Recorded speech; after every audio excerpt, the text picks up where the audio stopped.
My name is Ryan Somerville. I am the sales manager for Business Water Solutions. We do water purification coolers as well as ice machines for any size business. We're on campus right now at Darlington School. Super happy to be here. They're one of our biggest customers. I myself played sports here. Our two founders played sports here. It was absolutely our pleasure to be a sponsor for Darlington Athletics. I think one thing that really sets us apart is our water purification. There's 13 stages. The reverse osmosis part of it has been a huge part of our success, along with our 24-hour guarantee for service calls. So when a customer does call us, we're guaranteed within 24 hours. We were able to provide a touchless water system to make it more COVID-friendly in terms of germs and touching the water system. One thing I always say is we're not selling a product, we're selling our service. That's what we really push for every single day, is to have a customer service experience like they've never had before.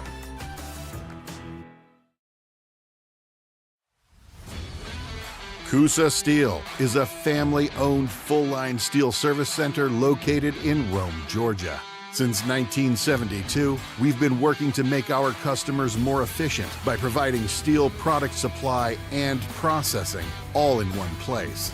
We are proud to provide a large range of products, including hot rolled and cold finished steel, stainless steel, galvanized steel, aluminum, and alloys. Our capabilities enable us to assemble and process steel orders within days, shortening your lead time.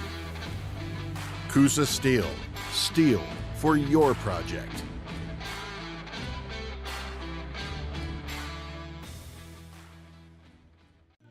At Rome Orthopedic Center, we salute students, freshmen and seniors, athletes and artists, first stringers and choral singers, band majors and game changers. We hope you never need orthopedic care, but if you do, choose the only practice in the Rome area solely dedicated to the orthopedic needs of the students and families in our community. Rome Orthopedic Center. To make an appointment, call 706-292-0040. Shop for your next car, truck, or SUV at Riverside Auto Group. Check out riversideautogroup.com today to browse their selection, or visit with them in person at Riverside Chevrolet GMC in Rome, Riverside Toyota in Rome, and the all-new Riverside GMC Cadillac in Cartersville. Locally owned and operated by the Welburn family since 1974. That's Riverside Auto Group. Visit riversideautogroup.com. Water is the building block of life. At Abernathy Pump Service, we ensure you have the clean, reliable water you need. Whether it's water treatment, pump repair, or installation, our experts are here to serve both residential and commercial clients across North Georgia. With decades of experience, we guarantee top-notch service and quality you can trust. For all your water needs, choose Abernathy Pump Service. Because water is life, and we're here to keep it flowing. Call us today to schedule your service. At Northwest Georgia Media, we're all about capturing the moments that matter to you. From sports to arts, from concerts to business events. We're equipped to share what's happening in your world, live and in high definition. We leverage cutting-edge technology and a knowledgeable crew to see that your most unforgettable events remain just that, unforgettable. You've got the graphics at a high level, ESPN style, scoreboard angles, instant replay, anything you would expect to see on a regular broadcast, we're getting in a high school ball game. Their setup, you wouldn't even know that they're even in the building. You just trust that they're getting the job done. Northwest Georgia Media, where the world is your audience.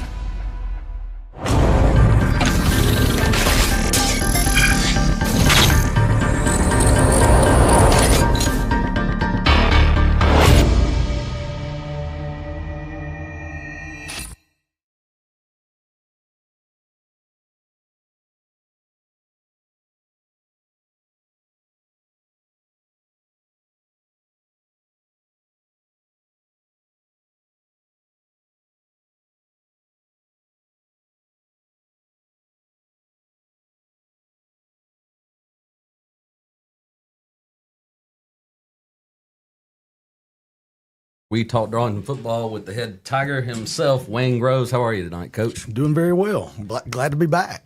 And we're coming back after a week off, bye week for the Tigers last week, coming off a 49-7 win against Ridgeland. So always good to go into a bye with a win.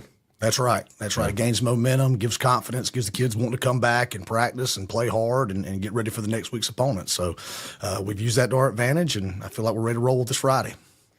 Well, let's jump in and talk about that win further, because there were a lot of contributors in that game. Of course, highlights that when you look back at that game, milestones for players. Of course, Bodie Powers picked up his first and second high school touchdowns in the game.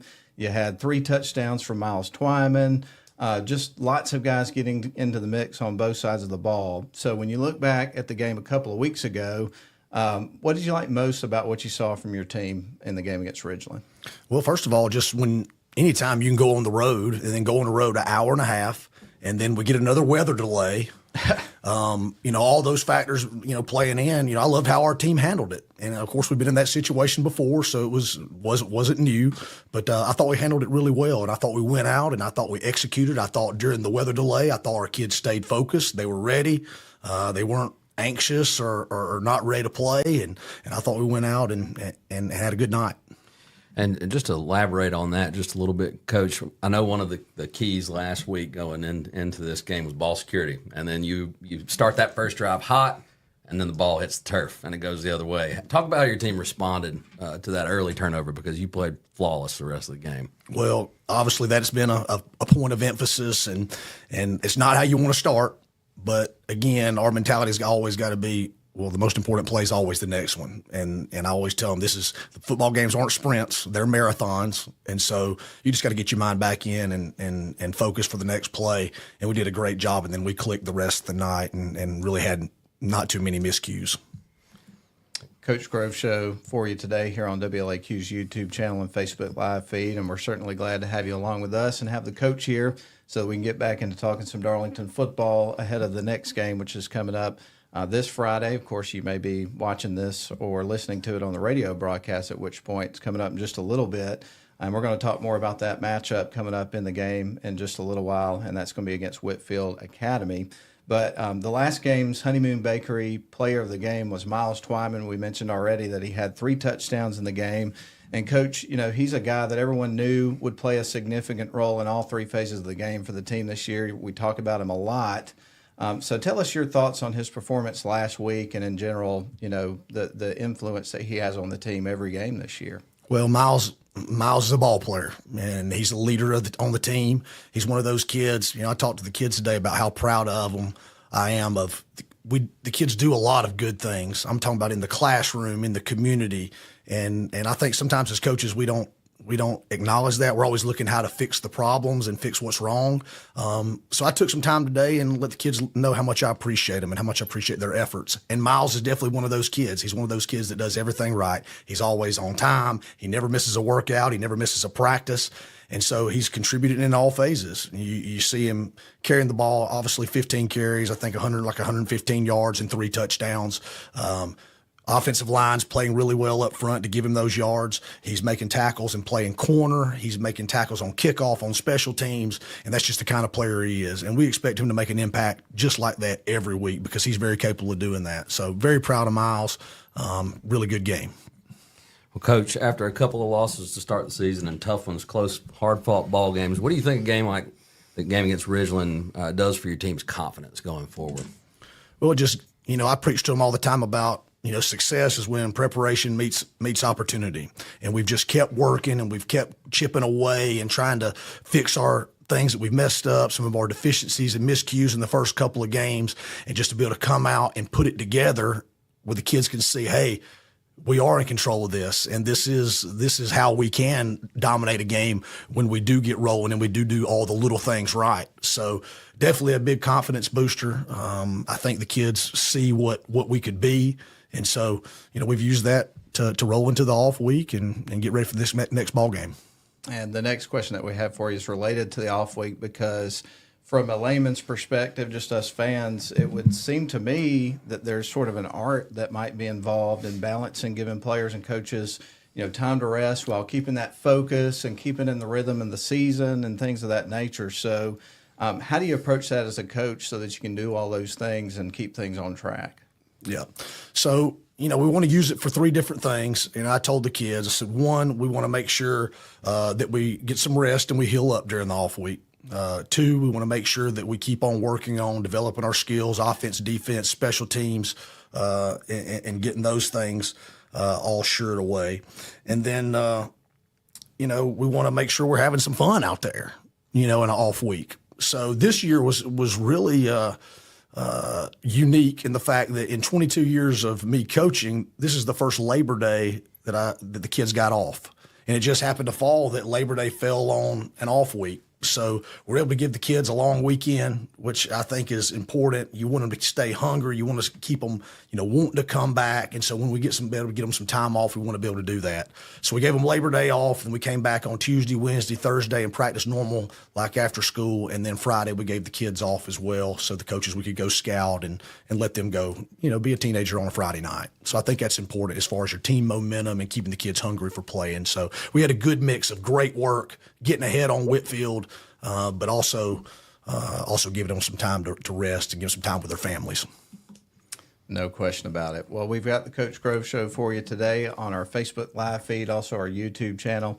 We're glad you're with us. We got plenty of stuff that we're going to talk about and cover as we continue the show, but we're up against our first break, so we're going to go ahead and take that. When we come back, we're going to take a look at the Black Shirt Awards from last week, and we're also going to talk about something significant related to what today is, the anniversary of 9/11. So we're going to spend a little time on that when we come back. But again, we're glad you're with us, and we will be back with more of the Coach Grove Show here on the YouTube channel and Facebook Live feed. We'll be back.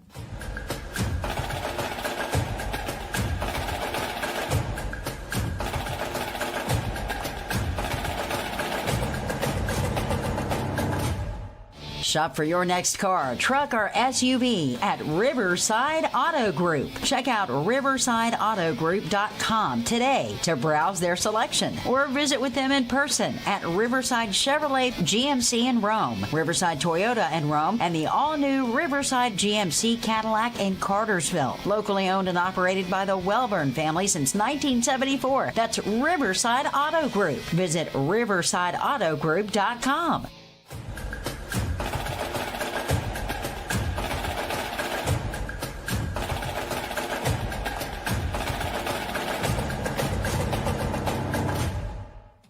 All right, we are back here on the Coach Grove Show, ready to talk some more Tigers football. And this is the segment of the show where we find out who got the black shirt. So offense, defense, scout, and special teams, who were those award winners this week? Well, a lot of guys contributed. I would say it's a total team win. And at every one of our practices, everybody's involved. I tell them you're either in or you're in. And so with our low numbers, everybody contributes. Everybody is a part of our success, and our kids believe in the simulation teams and how important that is to get us ready to play. So it's always a tough decision on Saturday mornings and Sundays when we meet and we go over these things and we vote on these things. But Scout D, we thought that Tristan Leeser, he's a freshman free safety, he's a freshman quarterback. He just gives a great look, and he's getting better and better. He's gotten really physical on his tackles, and he's really got a pop that's coming that I see. And if he gets a little bigger, a little stronger in the offseason, he's going to be a good player for us in the future. So Tristan Leeser gets the Simulation Scout D Award. On Scout O, he finally broke in there, Spencer Baker. He played scout team tailback all last week. He plays scout team Mike linebacker, simulation linebacker, but he's a running back and a linebacker for us. And he's just gotten so much better the last 4 weeks. He's just a hard-nosed throwback kid. We call him Ricky, kind of his nickname, because he's just a tough country type kid. But he works his tail off, and he's made a difference on our team, and really proud of Spencer. So Spencer gets the Simulation O black shirt. Special teams, we gave it to Jace Donaldson. I thought he did a really good job of setting up his blocks in some of those big punt return situations. And, if we don't get a little hold in or a block in the back, then we got a chance to score right there on those. But I thought Jace did a really good job on catching the balls, getting flat to his return angle, and then getting up behind that wall and getting some big returns there. So Jace Donaldson gets the special teams black shirt. On offense, our offense rushed for 283 yards. We threw for 145. I think that's a total of 428. A lot of linemen played well. Stephen Moore, Ty Wood, Evan Parton, Lane Brasington, but our center, Bryson Jones, got the black shirt. I just thought he just played extremely hard and had not too many missed assignments and blocked really well for those yards that we got. And then on defense, this kid, he's just flying around everywhere. I think he had to have 7 tackles, and a lot of those are flying across the field and playing really physical and really aggressive. And I just noticed he's having so much fun out there playing ball. And so that was Evan Parton that got the defensive black shirt. And so very deserving. It wasn't always, easy, getting that decision. Noah Duggan ended up having 7 tackles. And, I think, Henry Ledbetter had some good production in the ball game, but Evans, effort and some of those plays that he made, just being a baller, is the reason he gets the black shirt. Well, this is the Coach Grove Show, and Coach, we're going to change topics a little bit here. This is our Getting to Know Coach segment of the show, and typically we like to talk about lighthearted things, usually off topic from football. Sometimes it's related to things related to football, like video games and things of that nature. But the day that we're doing this show live is the 23rd anniversary of the tragedy of 9/11. And obviously that's one of those events that, you remember exactly where you were, how you felt, what you were doing when that news broke, how it affected you moving forward. And so we thought it would be a good thing to kind of go around the room and just share our experiences with that as we reflect on that on this day, if you will. Gotcha. Well, I was a junior at West Georgia when 9/11 happened, and I was actually sitting in a biomechanics, science class, and we just heard that a plane had crashed into one of the Twin Towers, and I thought, okay, that's kind of crazy. And then you hear that another one hit, and then now you hear that what's actually going on, that there's some terrorist attacks and planes are being hijacked and all that kind of thing, and just kind of a surreal moment. Obviously one of the huge moments in American history where terrorism happened here in the States, and I think it's something you'll never forget. With the team, I always try to want to talk to them about things like this. None of them were alive when 9/11 happened, but I think it's important for them to understand what a significant day it was. So we talked to the kids today about even though some lives were lost, there were still a lot of courageous Americans that stepped up and saved a lot of lives that could have been lost. And so today I told them the story about Todd Beamer. I don't know if y'all know that story or not, but Todd Beamer was on the U.S. Flight 93, and that was one of the planes that got hijacked, and him and 3 other guys at the back of the plane decided they were going to take the plane back over. And that was the plane that was actually headed for the Capitol in Washington, D.C. And so I told the kids about the story about them getting in the back, and these conversations are recorded. They actually had a phone conversation with a dispatch lady. And so all this recording is documented, but basically they made a plan that they were going to go rush the cockpit and take it over, and they were going to take the plane and put the plane down, even though it may kill them, that it was going to save a lot more lives. And it was going to save our capital and save our country. And so, I get chills telling the kids this, but I mean, it's a story that needs to be told. It needs to be remembered. But they said the Lord's Prayer, which we always say before football games. They quoted Psalms 23, they I walk through the valley of the shadow of the death. I sure, fear no evil. That, and then he looked at him, he said, y'all ready? And then he said, let's roll. And they went and they do it. And so I tell the kids all the time when we work out, I say, any questions? And I tell them, all right, let's roll. And so it's kind of a double meaning for me. I always thought that was cool that he did that. And they kept the plane from going into the Capitol. So huge. I mean, just a huge act of courage, and they're heroes for sure. So I thought it was great to share that with the kids today. Yeah, we appreciate you sharing that with everybody watching today, man. Thank you very much. We appreciate it. Absolutely. Yeah. I go back to, I was thinking about it this morning. My son's sitting there eating breakfast. I was like, senior in high school.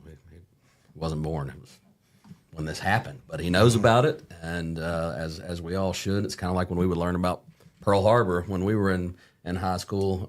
But I'll never forget it. I was going to work. I had finished college. I was working at a Mellow Mushroom in Charleston, South Carolina, and I was listening to sports radio.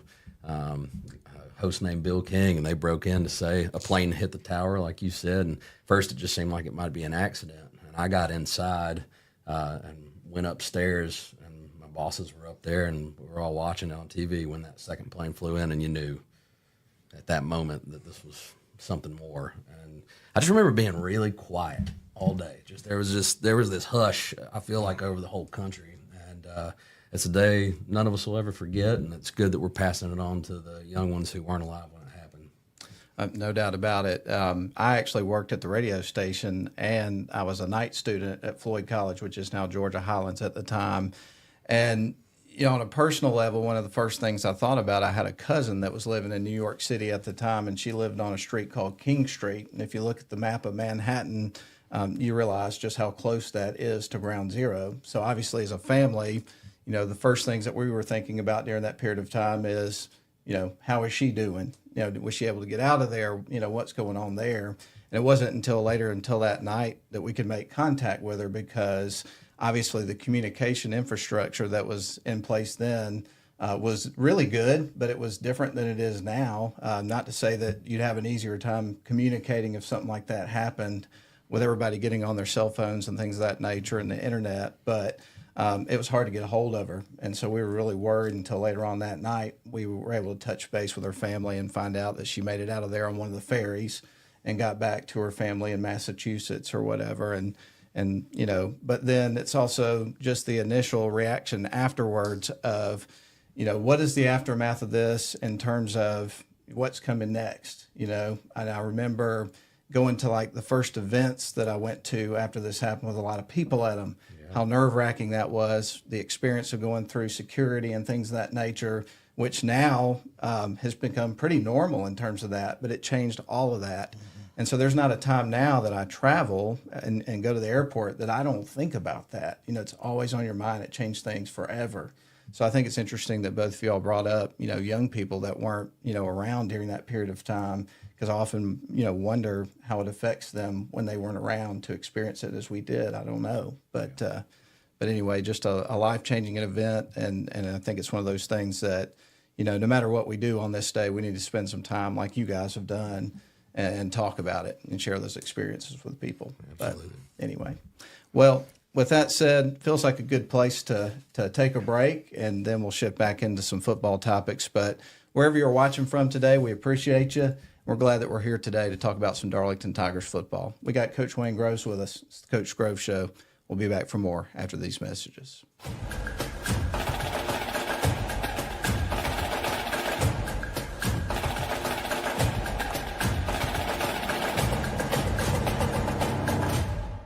Shop for your next car, truck, or SUV at Riverside Auto Group. Check out riversideautogroup.com today to browse their selection, or visit with them in person at Riverside Chevrolet GMC in Rome, Riverside Toyota in Rome, and the all-new Riverside GMC Cadillac in Cartersville. Locally owned and operated by the Welburn family since 1974. That's Riverside Auto Group. Visit riversideautogroup.com.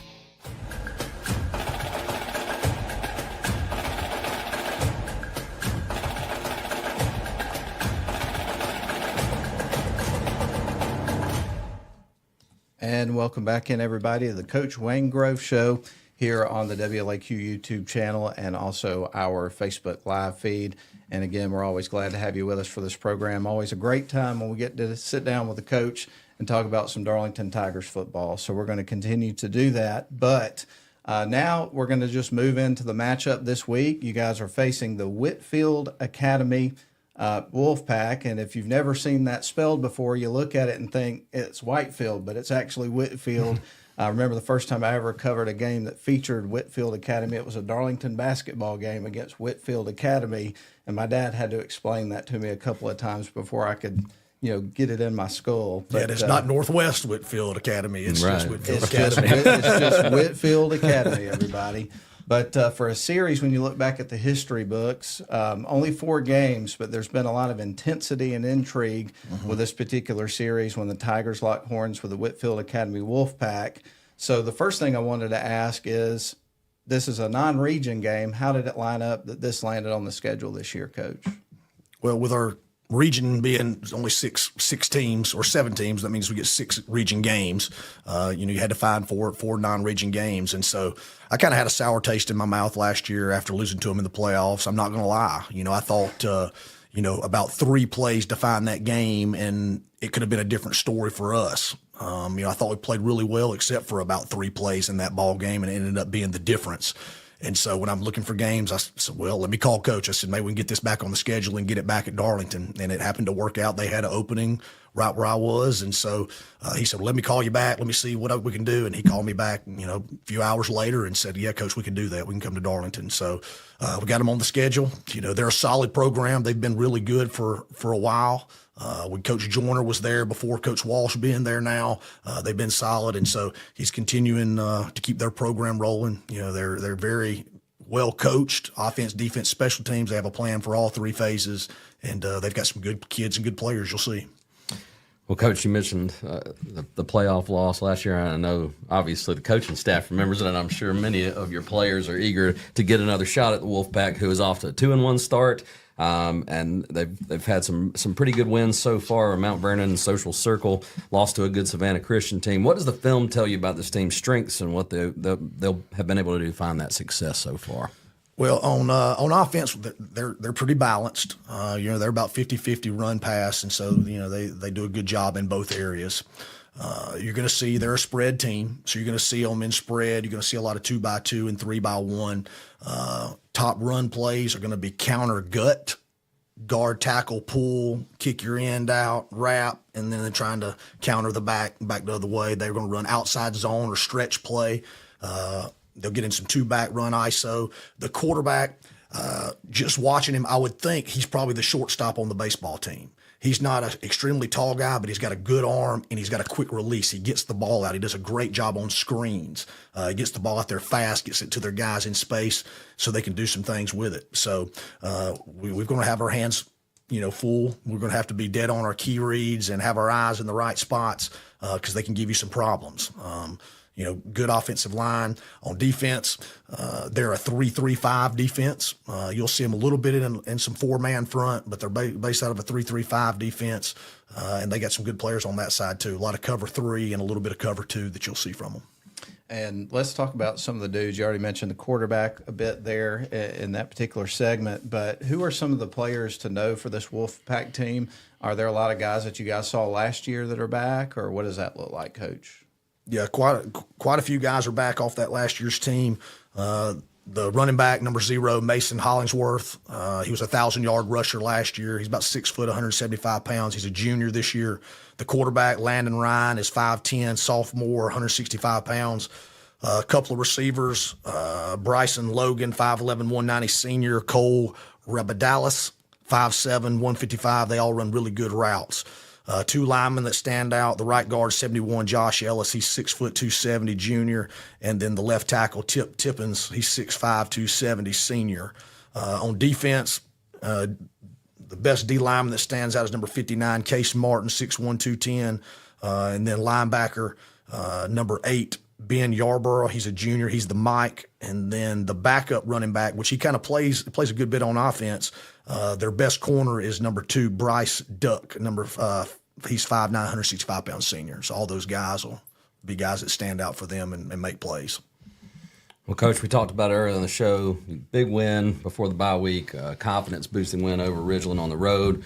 What was the message to the team this week in pursuit of continuing to improve and have that success, and what are the keys to the game for the Tigers to get a W on Friday night? Well, it's going to be the same formula that I've been preaching to them. One, we've got to play hard. We've got to play physical. We've got to play mean as we possibly can. Nothing cheap, nothing dirty, but just good, physical, clean, hard-nosed Darlington football.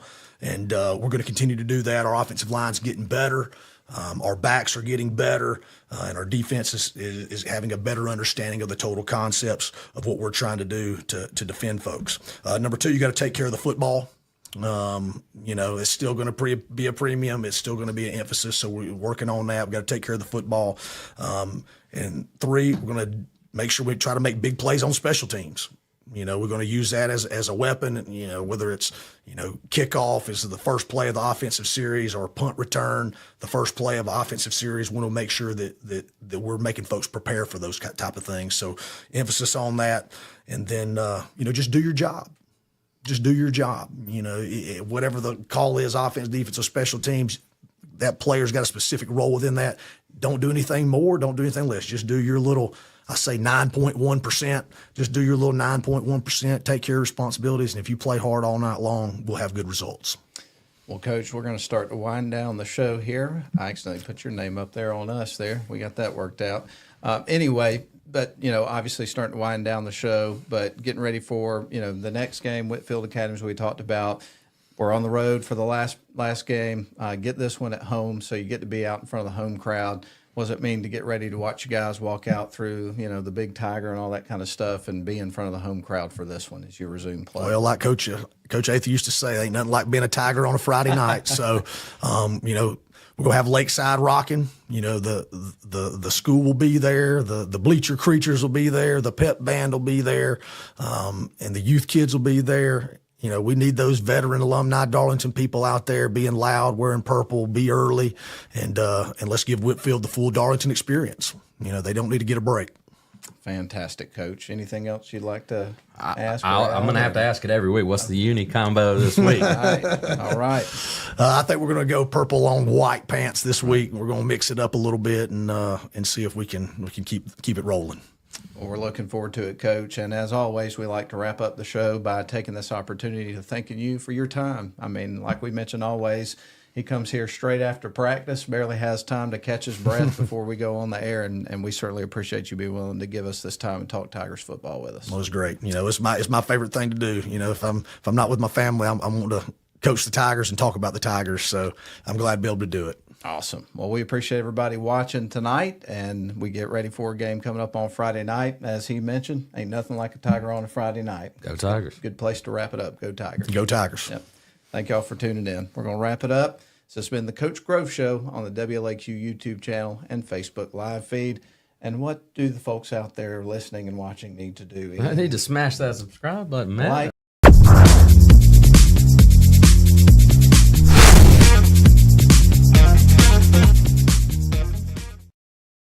inclement weather over the last day or so, and there's been times of the day where the weather forecast looked a little bit dicey, but right now it looks like a pleasant night for a football game, doesn't it? Oh, it's beautiful. It's beautiful, and the forecast has tilted in our favor. I just checked it before I came out here.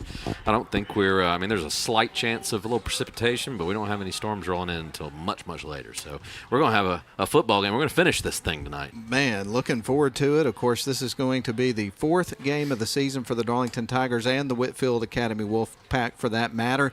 Darlington was on a bye week last week, or was idle, had an opportunity to heal some bumps and bruises and things of that nature before they get ready for a big matchup, with which we're going to go to in detail as we go along throughout our pregame. But in this segment, we just kind of wanted to welcome you in and get you warmed up, because we got some Darlington Tigers football coming up for you tonight on WLAQ and also the live stream. And there we are on the screen right there, man. They put us on the feed right out of the chute. I'm not sure that's a good idea. That might chase off the viewers before the game even kicks off. Certainly could. Yeah.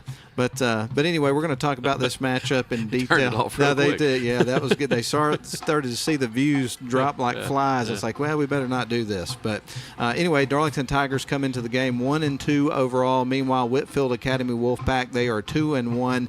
And again, this is game 4. It's going to be the third home game of the season for the Darlington Tigers here at Chris Hunter Stadium before getting region play started next week. That's going to be at Haralson County. But first things first, we're going to talk about this matchup. So the first thing we're going to do is we're going to step out for a 2-minute break. We'll take a 2-minute break. We'll come back and start breaking down this matchup between your Darlington Tigers and the Whitefield Academy Wolfpack in just 2 minutes. We'll be back. Coosa Steel is a family-owned full-line steel service center located in Rome, Georgia. Since 1972, we've been working to make our customers more efficient by providing steel product supply and processing all in one place. We are proud to provide a large range of products, including hot-rolled and cold-finished steel, stainless steel, galvanized steel, aluminum, and alloys. Our capabilities enable us to assemble and process steel orders within days, shortening your lead time. Coosa Steel. Steel for your project.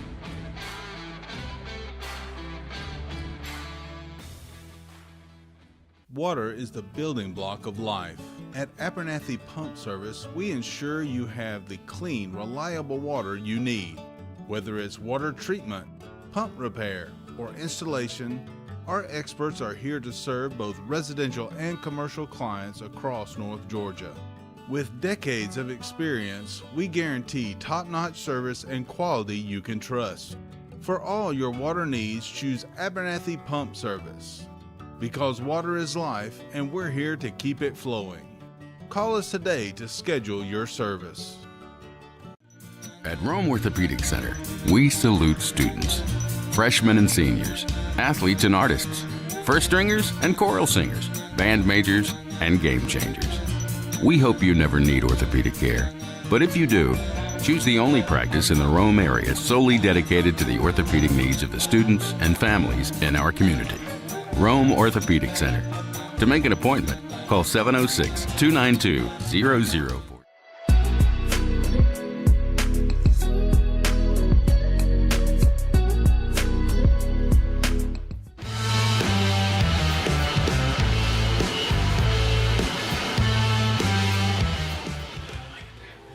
Well, welcome back live, everybody, inside Chris Hunter Stadium, back at the friendly confines of Jerry Sharp Field tonight. And, man, the game hadn't even started. We've already seen a couple of trains go by, man. We got one going through right now. I know. 2 pregame trains, by my count. Yes, sir. Let's go ahead and start diving into this matchup. We're going to start, of course, with the Darlington Tigers, 1-2 coming in. Let's talk about the coaching matchup here, and we'll start with Coach Groves. Ian? Excellent. Yes, Coach is in his second season here at Darlington, took them to the playoffs last year where they met this very same Whitefield Academy Wolfpack team. They lost that game on the road, had a turnover bug in the first half, weren't able to overcome that. Coach has instilled his mark on this program, taking over for Tommy Atha, and it's been fun to watch, Matt. We've seen every game he's coached so far. And right now we're getting a view of Coach Groves there talking with the legendary sportscaster and newspaper guy Jeff Gable, who was down there with Coach Groves. And now we'll flip to the other side and we'll talk about Coach Robert Walsh, the head coach of the Whitefield Academy Wolfpack. He's in his second season at the helm of the Wolfpack. In his first season, the Pack went 6-6, made it to the second round of the state playoffs, where they were eliminated by perennial power Rabun County.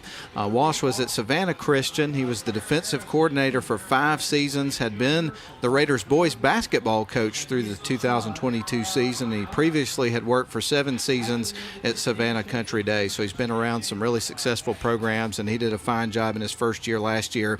And Ian, he's got his team off to a great start this season, 2-1. Yeah. I mean, they've played some really tough competitions so far, and they're coming in here knowing Darlington's going to give them their best shot, so expect them to be ready to roll.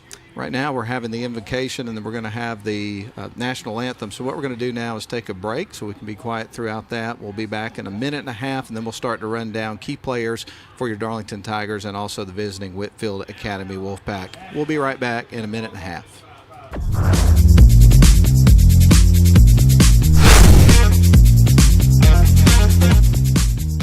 Shop for your next car, truck, or SUV at Riverside Auto Group. Check out riversideautogroup.com today to browse their selection or visit with them in person at Riverside Chevrolet GMC in Rome, Riverside Toyota in Rome, and the all-new Riverside GMC Cadillac in Cartersville. Locally owned and operated by the Welburn family since 1974. That's Riverside Auto Group. Visit riversideautogroup.com.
Welcome back to the pregame show, everybody. Matt Davis and Ian Griffin with you tonight to bring you play-by-play coverage of the Darlington Tigers, whether you're watching on the live stream or listening on the radio on WLAQ. And we're going to go over some key players now. We're going to start with your Darlington Tigers, and, of course, we got to start with the quarterback, Sammy Konchesky, and also a defensive back, a senior. And last week we spent a lot of time talking about the effort that he puts in and just some of the gritty performances that we've seen from him over the last couple of years. Last week, 2 weeks ago, rather, up at Ridgeland, Sammy had 216 total yards, 137 passing, 79 rushing, 2 pass breakups, and a tackle for a loss. He's everywhere, it seems like. Yeah, and last week he didn't have to put his body on the line quite as much. He was able to distribute the ball through the air, made some good plays with his feet, but they really dominated up front against Ridgeland, like you've said many times since that game, exercising some demons, but this offense runs through Sammy Konchesky. It really does. One of the players that really stood out last week that certainly the Tigers are going to need great effort from this season and will get is number 1, Bodie Powers, wide receiver and free safety. He's a sophomore, and he scored his first 2 varsity high school touchdowns last week, so I know that was a special moment for that young man and all of his family members that were in attendance or watching on the live stream. Big game for him, and I think we're going to see a lot of big games from that sophomore over the next few years. Yeah, both of Powers' touchdowns came on pitch plays out of this option attack. And we saw him contribute a lot as a freshman last year. Now you're seeing him step into a leadership role and get his opportunities. He's making the most of them. Our Honeymoon Bakery icing on the cake player of the game last week was number 12, Miles Twyman, running back and cornerback, who's a junior this year. He had over 100 yards rushing, scored 3 touchdowns on 15 carries in that game. And one of the things that, you just heard in the pregame interview that we had with Coach Groves on the Coach Groves Show was just talking about his work ethic, how he shows up for practice on time, all workouts on time. Really sets a great example for his teammates. Yeah, well, one thing we've seen from Miles since he started getting carries as a freshman for this Darlington Tiger program is that he keeps driving his legs. He finishes every play, whether it's offense or defense. And we talk about the offense running through Sammy.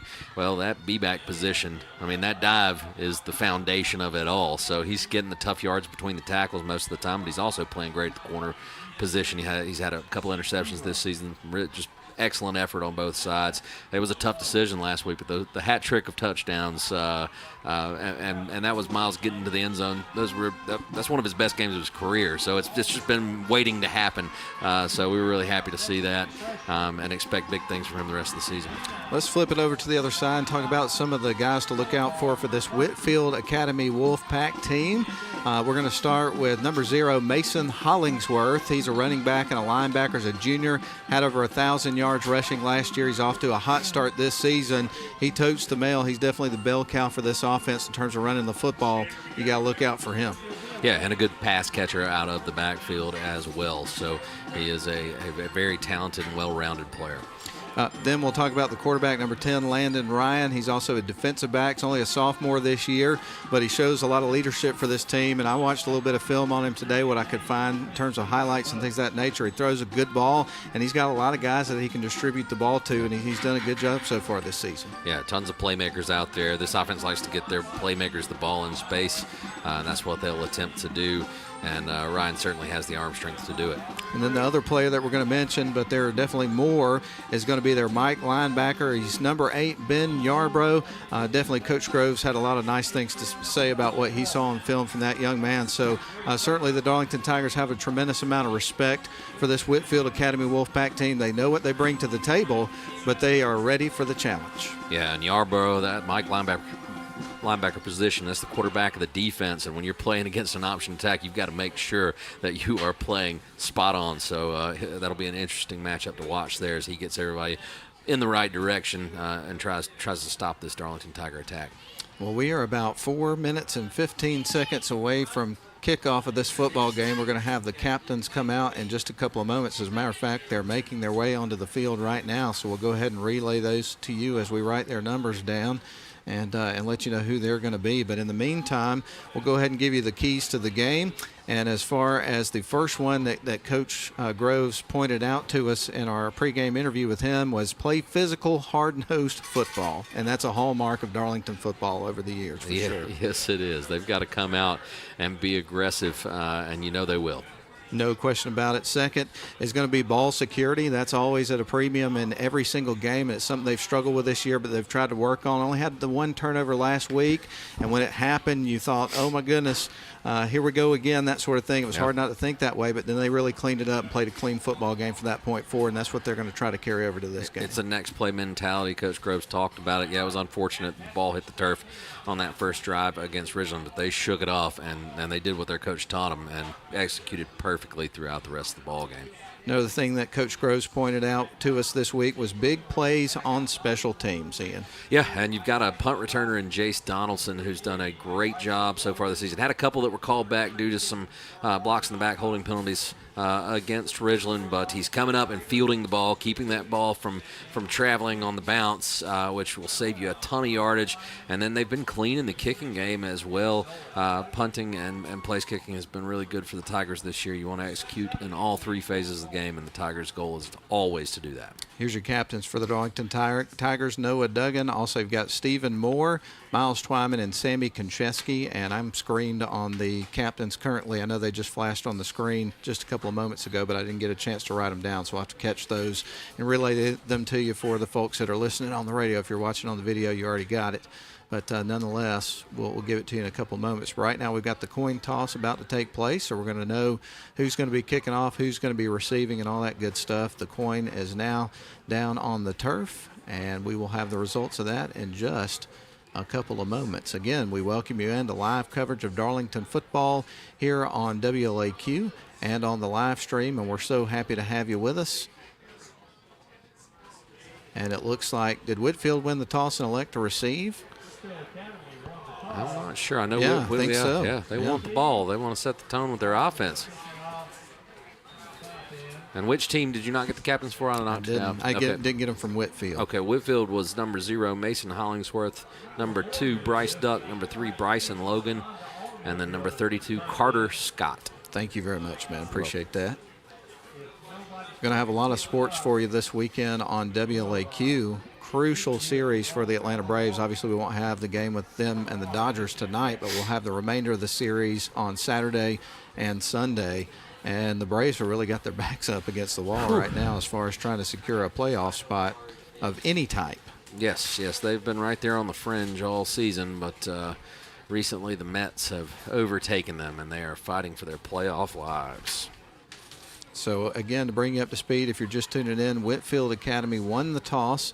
And typically when you see a team win the toss, they normally defer to the second half. But in this case, they've got a lot of confidence in their offense and how they've performed the last couple of weeks. They want to come out and set the tone, try to score some points early in this football game.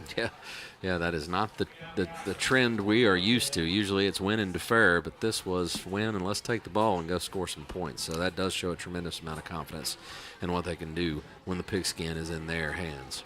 Well, the Tigers about to make their grand entrance in just a couple of moments. And they're going to fire up the music now and get everybody ready to roll and run out of the field. And again, really excited about the weather that we've got for you currently. Now Whitefield Academy makes their entrance out onto the Darlington Tigers field at Chris Hunter Stadium. 76 degrees as we edge towards kickoff. Real feel is about 73 degrees, and we've got clouds in the sky, but currently we're not experiencing any rain, and we're hoping to keep that way for the remainder of the game. Here come the Tigers, ready to go in their purple jerseys, white pants. It's got purple and gray trim, it looks like. It's got the tiger paw on the helmet, of course. They're white helmets with a purple stripe down the middle of it. Great-looking uniforms as usual, Ian. Yeah, the classics. White helmets, white breeches, purple jerseys. Looking good here. I've often heard that the classics never go out of style. That's what they say. And I agree. Yeah, I have to say, we had the Stormtrooper look on the road last time, all whites, looking fresh pressed. But this week, purple jerseys, white pants, white helmets. This is the last game before the Tigers open up region play, which will happen on the road coming up next week. Going to make a trek down Highway 27 to Tallapoosa to face Haralson County, but they've got a big opponent in front of them today. 2-1 coming into the game. Whitefield Academy Wolfpack. The only game that they've lost this year was to Savannah Christian, a team that's right now 4-0 rather, and the number one team in the new 3A to A classification. this year in terms of private schools. So they've had an excellent start to the season. That one was a little bit lopsided, but they beat a really good Mount Vernon team and then took care of business against Social Circle. So they've had some success this year. Ade Salu has got the ball teed up, and he will get ready for his trot towards the 40-yard line. And ladies and gentlemen, buckle your trim straps. End over end kick, toe meets leather. We're underway. Ball is going to be brought out by number 2, Bryson Duck, and he is going to get it out across to about the 24-yard line before the Tigers haul him in, and that's where they're going to set up shop for the first possession of the football game. Yeah, good coverage that time. Looked like he might have a lane, but they shut that down quickly. High end over and kick, fielded about the 7-yard line. Duck cut it up, was able to get across the 20 and out to the 24. This Whitefield Academy offense is a spread offense. They run out of the pistol a lot from the film that I looked at. They're pretty balanced according to Coach Groves. They pretty much split it right down the middle between the run and the pass. So they do a good job of mixing it up. Right now they're going to run 3 wide receivers to the near side, 1 on the far side here for 1st and 10 from their 24. Working left to right. There's the snap to their quarterback. Going to be a reverse. They're going to pitch it over to Bryson Logan. Run it out to the edge. He finds some space. He's out across midfield. Can't bring him down. Shakes loose. Cuts up inside and is brought down at about the 32-yard line. So a big first play of the game there from that young man. Wow. Well, a lot of times, Matt, you see an offensive coordinator script that first drive. They wanted the ball when they won the toss. They had that play planned from the onset. And really, Henry Ledbetter did a good job. Jason Donaldson, too. They stayed home. Just some really, really good moves there by Bryson Logan. Here's the snap on foot. Now they're going to look off to the sidelines. 2 wide receivers to the near side, 1 on the far side. They've got an up back here on the near side. 1 in the backfield here with the quarterback, who is Landon Ryan. There's the snap. Going to hand it off. Going to run it up towards the near side. Cuts down towards the 10. And, boy, he's going to scoot right into the end zone untouched. A touchdown, a 32-yard play to pay dirt for Whitefield Academy. They won the toss, took the ball to start the game, and came up with points in the blink of an eye. Yeah, that was way too easy. Untouched there for Hollingsworth. He kicked it out right, made a cut back to his left, back to his right, and was off to the races. So Mason Hollingsworth there with a 32-yard touchdown run. And they strike first blood. We get ready for the point after. It's on the way, and that one's going to be right through. And it's going to be a 7-0 ball game. Well, they had a plan. Took them 2 plays to execute it. Not the start the Tigers wanted tonight, but they'll have to shake it off and get out there on offense to see if they can answer the bell. So a 2-play drive that started at the 24-yard line. And a quick score there from Whitefield Academy. Certainly quiet early in this game on this side of the stands. Yeah. But let's see if the Tigers can get out there and answer the bell and get a little energy going here early in this game. Well, we know the Tigers are not going to shy away from a fight. We'll be talking about some other games from around the area as we go along throughout tonight's broadcast. We already have one final that was from a game that was actually played on Thursday. It was the Almerchi Indians going up to Gordon Lee to face the Trojans, and it did not go well. They lost that game 42-0 was the final score. I wasn't surprised that Gordon Lee won that game necessarily, but I was a little bit surprised by the final score. That was tough start there to region play for the Indians. What was the final? 42-0. Wow, yeah, that catches me off guard. So the Tigers are going to send Sammy Konchesky back at around the 5-yard line to try to return this kick. We'll get ready for the kick from Whitefield Academy here in just a couple of moments. 11:05 remains here in the first quarter. We'll give you the kicker's name in just a couple of moments here for this Whitefield Academy team as soon as we see him go to the ball. Looks like Cole Rabelias. Rabelias, yes. Should have checked that one in the pregame, too. There's the kick. That's going to be end over end, and will drop in when we fielded and then scoots out of bounds. That was Miles Twyman. So right at the 20. Yeah.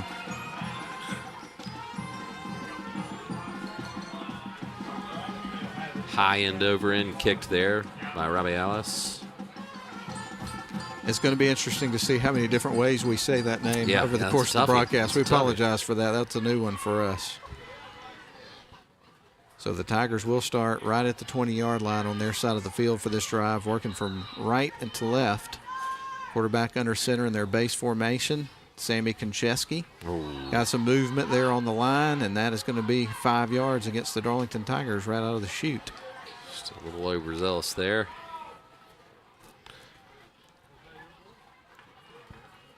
So not an ideal way to start the drive, but as you talked about, you got to have that next play mentality here and just move on. Not let it get in your head. So Konchesky under center here for 1st and 15. Going to have a receiver on that far side tucked in pretty tight. Going to hand it off, gives it to Miles Twyman. He's wrapped up, but carries the pile and is able to get back to penalty yards and then maybe a couple of more at the end of the play. That was a good, hard run from Miles. Absolutely. That's the foundation of this offense, that little dive play there. And Twyman takes it, makes one cut, and then drags 4 guys with him to pick up around 7 or 8 yards. Everybody's going to be in tight for this formation. Sammy under center turns, gives it right back to Miles, and he's going to be tripped up this time. Didn't get quite as much as he did on the previous play. Maybe got 2 yards there. So that's going to set up a 3rd and about a long 4, maybe 5. Yeah, got him in 3rd and manageable here, though. That's where you want to be. You want, 3rd and long is not the specialty for an option attack, although the Tigers have shown the ability to pick it up when they chuck the ball downfield. So we've seen 2 runs there by Miles. Let's see what they dial up for 3rd and 5. There's the snap, going to go right back to him. He's hit at the line of scrimmage, and he's going to be brought down short. So it looks like we're going to see the Tigers go 3 and out here. There'll be a decision here. I know it's early in the game, but that is not. It's awfully close. Yeah, that's less than a yard. And they're thinking about it. They're keeping the offense out on the field. They sure are. Maybe a hard count. They try for the hard count. Yeah, that's really what I was about to say. But wide receivers, 1 on each side. Quarterback under center. A little bit of motion there. Sammy looks off to the sidelines. They may go for it. We'll see. Yep, they're going to go for it. Quarterback dive, and he got it. That's going to be a 1st down. The chains are moving. They roll the dice early, and it pays off. I like it. I really do. First, they did try to get the hard count early in the play clock there, see if they could get a freebie. But get the push, man, and you're trying to answer a hot start from Whitefield, so I like the gamble. Everybody in tight here for this formation. It's 1st and 10 for the Tigers from their 30. Going to hand it off and try to go up the middle, and this time the defense really slammed the door. No gain on this play, I don't believe. And so far, we've had 5 runs. They've all been between the tackles. You know that pull's coming. It's coming. Oh, definitely. And he actually was able to get close to a yard there on that play, Miles, on the hard effort. So we get ready for 2nd and 9 now from the 31. 8:38 remains here in this first quarter. Darlington trails 7-0 after a quick score to start the game on a 2-play drive for Whitefield Academy. So Konchesky under center, ready to take the snap. There it is. There's the toss sweep, gives it to Bodie Powers. He gets tripped up and is going to be dropped behind the line of scrimmage. He's mad. Turf Monster got him on that one. That's always frustrating. So that brings up a 3rd down and 10 here for the Tigers after the loss of nearly 2 yards. So the Tigers will go back to the drawing board here for 3rd down and long. Whitefield Academy's brought their band with them today. Man, I love a good marching band. I do too, man. Going to have 2 wide receivers to the near side, 1 on the far side. Sammy under center. He'll take the snap, rolls out to his left, looking downfield. Now he's going to tuck and run this football, stays up, scoots out of bounds, and it looks like he should have a 1st down. Yeah, it's a good spot there by the official. So Sammy with 2 1st down runs here on this particular drive. Yes, indeed. That time was a little bootleg out to his left. He had some receivers, but he saw that he had the space, and Bodie Powers was out in front to block. Ben Baker and the chain gang over there getting things set after a Tigers 1st down, 2nd of this drive. So the Tigers now with the nose of the ball right at the 41-yard line here on the near hash. 7:35 remains here in the first quarter. Darlington trails 7-0, but they got a good drive going here. Has already picked up a couple of first downs. So trying to grind a good one out here. Sammy Konchesky under center, ready to take the snap. There it is. He drops back, looking downfield, looking to throw on this play. Now he's going to have to tuck the ball and run as everybody's covered. We have a couple flags, or a flag that comes in. Yeah, you're going to get a hold there. So that one will be coming back. I think Konchesky, his receivers were blanketed on that one, so he was going to get out there, and I really don't think they had to hold, but the longer the quarterback's back there dancing around, the harder it is for the linemen to keep those blocks engaged. Let's see where the call is here. It's a light tug. Yeah. Light tug.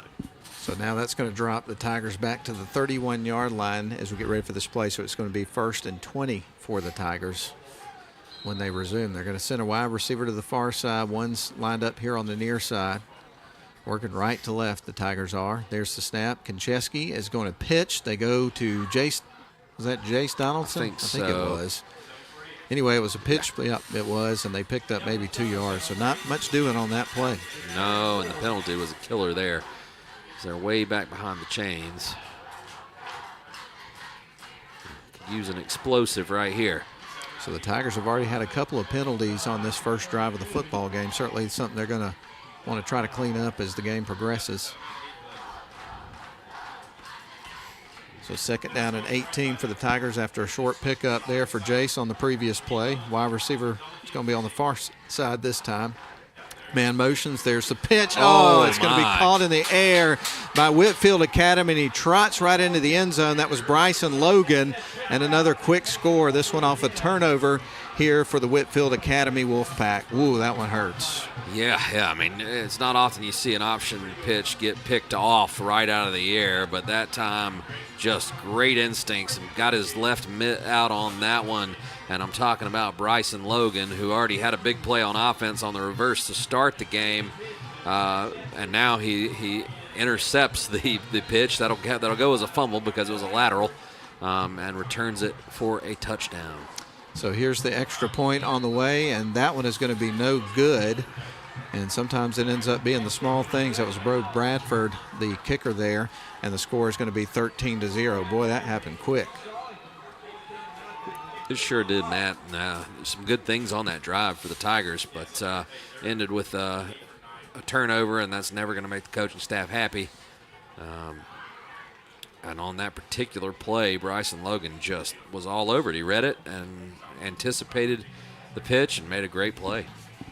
Indeed, he did. Well, this gives us an opportunity to thank you again for being with us on WLAQ and also the live stream. Also want to thank our sponsors, radio sponsors, for making it possible to be here tonight with the commentary. Of course, the sponsor of our scoreboard show at the end of tonight's action that we certainly invite you to stay tuned for, Rome Orthopedic Center, Advent Health along with us tonight, also Avery Drugs, Georgia Highlands College, Harbin Clinic, Riverside Auto Group, Ware Mechanical, and at the end of the night we always get the Honeymoon Bakery and the icing on the cake player of the game, which we certainly always look forward to rewarding a player for just a magnificent performance at the end of the night. It's always a tough decision. Who gets the cupcakes, man? Gosh. Tigers don't make it easy on us most nights. So we get ready for the Tigers to get the ball back. And trotting to the ball again is going to be Rob Elias, and it's going to be caught, and the Tigers are going to bring it out. Miles Twyman's got it. He's got a seam on the near side, streaking down the sidelines across the 50, and perhaps this is the spark that the Darlington Tigers need. One of our keys to the game in the pregame was big plays on special teams. We just got There's one. We just got one. Twyman fielded the ball right there at the 20-yard line. Put his foot in the dirt, cut back to his right. Man, he had a chance there. That was a great return. Sets Darlington up at the Whitefield Academy 48-yard line to start this drive. So the Tigers are going to line up under center in their base formation here. 2 slot backs, a flag comes in, and guess what? It's another penalty against the Tigers to start a drive. False start. Yeah, the penalties, that's 3 for 20 already. 2 procedure penalties and a hold. I can feel the steam coming off of Coach Grove's head up here. So now it's going to be 1st and 15 from the 47-yard line. Going to have 2 wide receivers on the far side. Sammy takes the snap. He's going to fake the handoff. Now the pitch gets it to Bodie Powers. He gets tripped up after a good pickup. Probably got about 8 yards on that play. That was a positive play. Yeah, absolutely. Just great execution there by Sammy Konchesky. Fakes to Twyman, rolls out, waits till the last possible minute, and gets the ball out to Bodie Powers, so they got some of that penalty yardage back. So that's going to bring up 2nd down and 8 here for the Darlington Tigers. Going to roll up under center, send 2 wide to the near side here on this particular series. There's the snap, going to fake the handoff. Now quarterback's going to tuck and run, dives at the end of the play, gets a little extra yardage. Yeah, nice cut back there. Konchesky had the option to make that cut or pitch there. He pulled it back up the middle. Jace Donaldson would have been his pitch man. Faked it a little bit, froze the defender, and got upfield, pick up positive yards, and gets him into a 3rd manageable. And when you're on this side of the field, I think it's 4-down territory when you're trailing by 2 scores. And the scoreboard is wrong right now. It says 14-0. They did miss that extra point. So under center is going to be Sammy Konchesky, 2 wide to the near side, going to hand it off and go up the middle, and it looks like he's able to grind through and get the yards he needs. That was a good hard run there and good push up front. Miles Twyman. We talked about it in the pregame. That's the thing Miles has always done. He just keeps driving those legs because at first contact it looked like it was going to be no gain, but he keeps pushing and picks up another 1st down.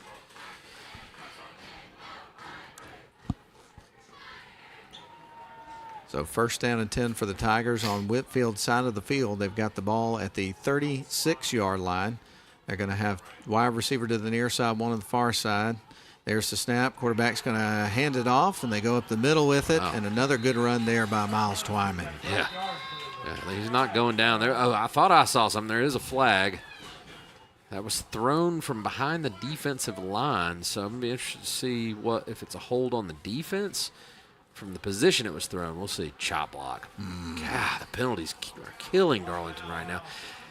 And, Matt, I wasn't at the first game. Were there any chop block calls in that first game? There's been one in every game so far, and that is part of this option attack.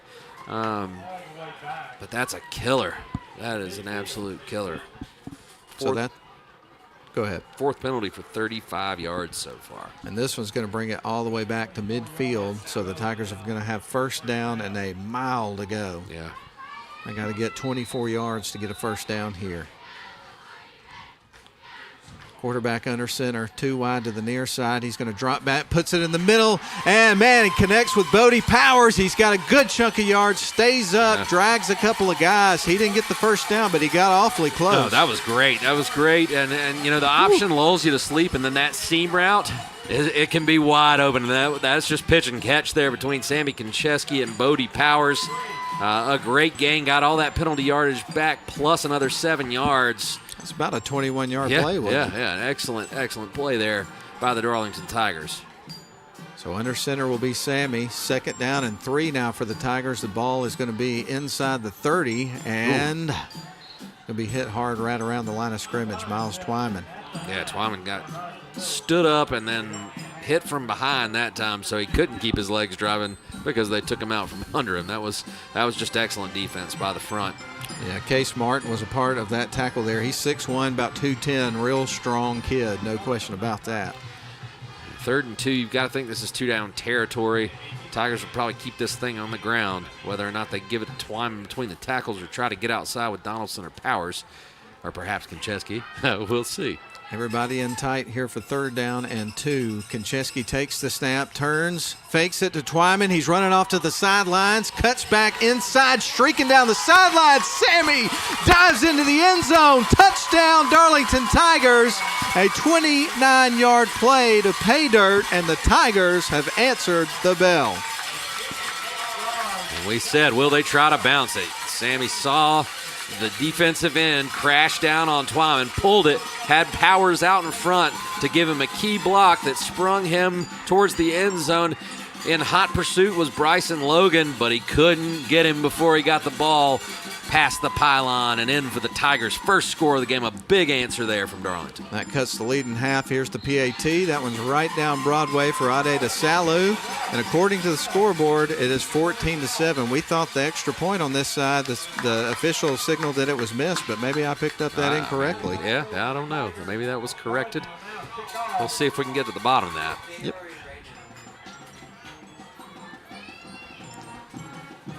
But right now, we'll just call it 14-7 until we know otherwise. And again, big score there for the Darlington Tigers. Really good drive. Obviously, one of the things they had to do there was overcome the multiple penalties that they've had so far. But they were able to do that, come up with a big play there from Sammy Konchesky on the run, 29-yard play to pay dirt. And again, they've cut this thing in half with 3:07 left to go in the first quarter. Yeah, huge drive there. And, we talked about the next play mentality that Coach Groves tries to instill. The penalties have been a problem tonight, just to be blunt. But they had a big one there with the chop block on a first down play that set them back behind the chains on a 1st and 25. Well, what do? They hit a seam route. Konchesky to Powers, and they pick up about 21 yards on that play, put themselves back in a good position, and they've been able to do that. The turnover on the first drive was a killer, but the Tigers shake it off, stay focused, and get a huge score there to get back in this ball game. Ade DeSalu ready to kick it away here for the Tigers. Makes his trot to the ball, kicks it. That's going to be a line drive squib. Takes a crazy bounce, but it's going to be fielded and brought out. And he's got a good chunk of yards and still running. Gets it out across the 40. I think that was Bryce Duck with the return. It was. That was Duck. And, man, Whitfield's got some guys with some wiggle. They really do. I mean, these guys are not easy to get to the turf. And the three that I've seen so far with the ball in their hand, Hollingsworth, Duck, and Logan, every one of them has got the PlayStation joystick juke moves down to an art form. The Tigers are going to have to be really, really sound tackling and staying in their lanes. Indeed they are. We're under 3 minutes to go here in the first quarter. Darlington trails it at home 14-7. Going to have to get a stop here on defense here. 2 wide receivers to the near side, 1 on the far side. Landon Ryan, the quarterback, lines him up in the gun, takes the snap. He's going to hand it off. Hollingsworth has got it, tries to shake a couple of defenders, but they're able to wrap him up there. And as you were just talking about, sound fundamental defense brings him to the turf. Yeah, flying to the ball there. They tried to get horizontal with it and see if Hollingsworth could hit a lane, which he did with his first carry of the game. But that was excellent there. Sammy Konchesky in on the tackle. Noah Duggan was the lead man, I believe, there. Yeah. Great team effort bringing him down. That brings up 2nd down and 9. Ball is at the 43-yard line. Whitefield Academy working from left to right. They got 3 wide receivers to the near side and 1 on the far side. There's the snap. Quarterback drops back, puts the ball in the air, and it's almost intercepted by the Darlington Tigers and Brooke Temple, who's back out on the field for him tonight. Yeah, nice to see him back on the field. Was it a broken hand that he had, or some kind of something like some that? Kind of fracture, I believe, that kept him out for a few weeks. But he about pulled in a big interception there, and that was just a bad decision. I mean, that threw that into double coverage. That was blanketed Konchesky and Temple out there on that one. Keep chucking them, baby. We'll take it. Absolutely. 2:11 left to go in the quarter. Going to bring up 3rd down and long, 3rd down and 8 from the 43-yard line. Going to have trips to the far side, 1 to the near side. There's the snap. Quarterback's going to put the ball in the air. Good ball up the middle, is able to connect, and they get the first down. And then about 15 yards after that, the wide receiver was Harrison Brantley. And that was a big play there to convert on 3rd down. Yes, it was. And pretty easy pitch and catch there. Just a little skinny post route there. Quarterback took 3 steps, fired, receiver was wide open and able to pick up the first down. Whitefield is back in Tiger territory. You killing some bugs over there? I am. I got a colony of ants that have decided to visit. Week 1 it was the wasps, and now we're into the ants. So Landon Ryan getting ready to line up his team with 1st and 10 now at the Darlington 35. Going to send 3 wide receivers to the near side. In the backfield's Hollingsworth. There's a snap. Going to do a simple pitch to Hollingsworth, shakes off a couple of defenders and gets about 5 or 6. And again, it was one of those plays that looked like there was nothing there. Yeah. I mean, dude, that's the R1 and L1 bumpers on the old PlayStation right there. If you wanna do the hop left and hop right, all these guys seem to have that move in their arsenal. Hollingsworth hit it there and took what looked like no gain and picked up 4.5. So now Landon Ryan will line him up with 2nd down and 6, 45 seconds left on the clock here in the first quarter. So this one's almost in the books. Going to have 3 wide receivers to the near side, the short side of the field. Man motions off to the left. They're going to pitch it to the motion man, almost wrapped up the backfield, shakes off a tackle, but then 4 or 5 Tigers swarm him and bring him down. I think that was that Rob Elias with the carry? Or Yeah. It was Rob Elias with the carry, and it was Henry Ledbetter that finally got the tackle. Ty Wood was in on that as well. Whole host of Tigers. Evan Parton. Great pursuit, sideline to sideline. They got a chance to get off the field here with a 3rd and long. So big play. 3rd down and 10, 5 seconds on the clock here in the quarter. Pistol formation, and looks like that's the last play we'll see this quarter. It is. So at the end of the first quarter on the scoreboard, Whitefield Academy 14, Darlington 7. We'll step out for 1 minute. We'll be back for the second quarter after these messages. Shop for your next car, truck, or SUV at Riverside Auto Group. Check out riversideautogroup.com today to browse their selection or visit with them in person at Riverside Chevrolet GMC in Rome, Riverside Toyota in Rome, and the all-new Riverside GMC Cadillac in Cartersville. Locally owned and operated by the Welburn family since 1974. That's Riverside Auto Group. Visit riversideautogroup.com. At Rome Orthopedic Center, we salute students, freshmen and seniors, athletes and artists, first stringers and choral singers, band majors and game changers. We hope you never need orthopedic care, but if you do, choose the only practice in the Rome area solely dedicated to the orthopedic needs of the students and families in our community. Rome Orthopedic Center. To make an appointment, call 706-292-0040.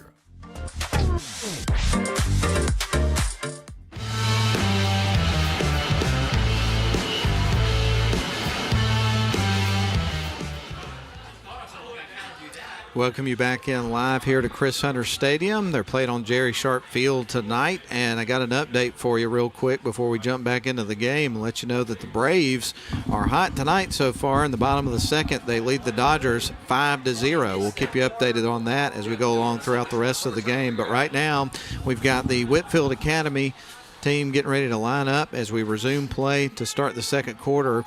And did we get any information about that extra point? Looking for clarification. I've got Gable on it, so hopefully we'll find out. Well, thank you very much, man, for the effort there.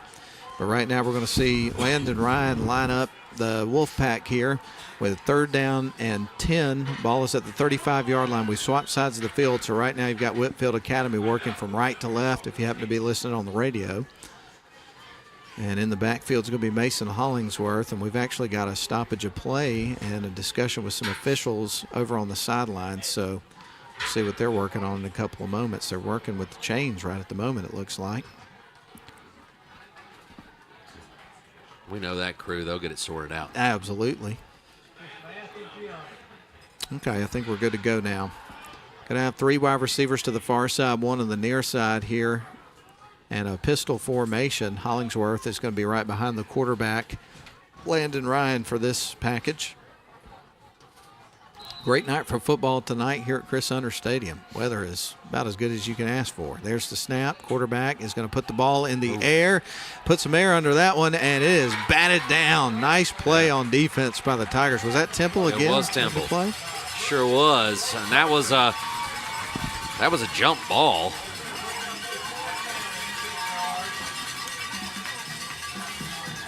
Landon Ryan just put that one up in the air and see if his receiver could go make a play. Kind of a dying quail, and Temple did a good job to get up there and break that pass up. And it looked like all along the Wolfpack was planning on going on 4th down. So pistol formation this time. 3 wide receivers to the far side, 1 on the near. Ryan taking the snap, drops back. He's got company in the backfield, dumps it, and it's going to be loose on the turf and picked up They tried to set up a screenplay there, and it was just blown up. Powers came free, which you're supposed to release the defender, but that time they were able to disrupt Ryan as he dropped back to pass. He couldn't put an accurate pass out there, fell incomplete, and that's a turnover on downs. Tigers.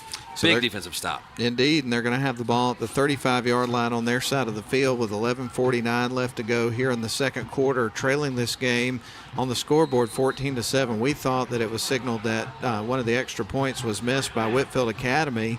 I thought that's what the official signal was. I thought I saw the kick go wide left. Yeah. But we're looking for clarification on that. There's a snap, and it's going to be a handoff. They'll run it out across the 40-yard line. A big, hard run there for Miles again. Yeah, you will take 5.5 yards on first down all night long, and the Tigers are getting a good push. Twyman's running hard. He hasn't busted one yet, but you do that hard work, the rest of this offense will flow from there if you're getting the yards between the tackles. Everybody's going to be in tight here for 2nd and 3 from the 42 after the 7-yard pickup. There's the snap. Going to give it right back to Miles. He powers forward. And he's going to be awfully close. They should be moving the chains here. They are. Officials have already signaled it a first down.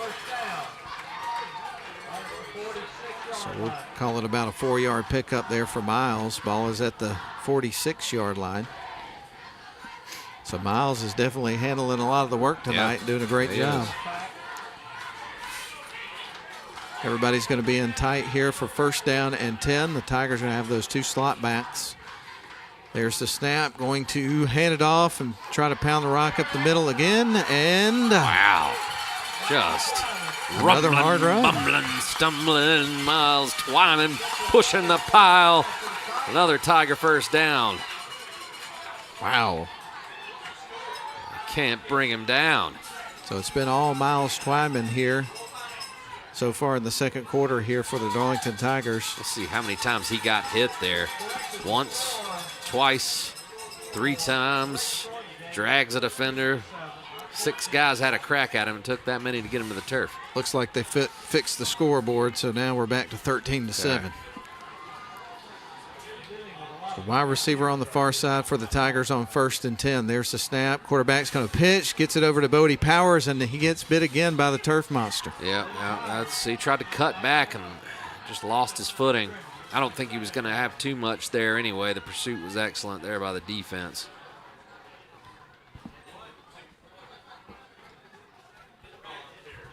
So that's going to bring up 2nd and 10 for the Tigers with just under 10 minutes to go here in our first half of play.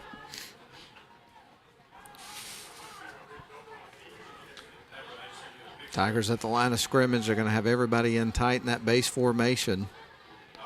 2 slot backs. There's the snap. Going to hand it off to Miles. Man, what a hard run from him that time. 7 yards. Chewing it up. I know we got our boy Grayson Atkins in the house tonight keeping up with stats. I'm excited to see what Miles has tallied up so far. Playing some power football here. 3rd down and 3 coming up for the Tigers out of that base formation. There's the snap, going to hand it off, run it up towards the near side. Miles Twyman carries 3 guys with him inside the 30 down to about the 27. My goodness. You know it's coming. Can you stop it? Miles Twyman getting a heavy workload here in the first half. Another great run by Miles Twyman, and they will line up at the 27-yard line. Under center is Sammy. He's going to turn, hands it off, gives it right back to Miles doing the work there. Got about 3 or 4 on that play. Grinding it out, running the clock. Like I said, if you stand up here.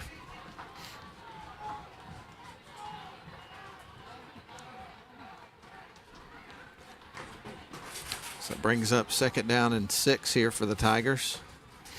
Already 60 yards on 12 carries for Twyman. There's the snap. Going to pitch it to Bodie Powers. He cuts towards the near side. I got screened. He's knocked out of bounds. Might have got a couple of yards there. Yeah, that pitch play has been defended well.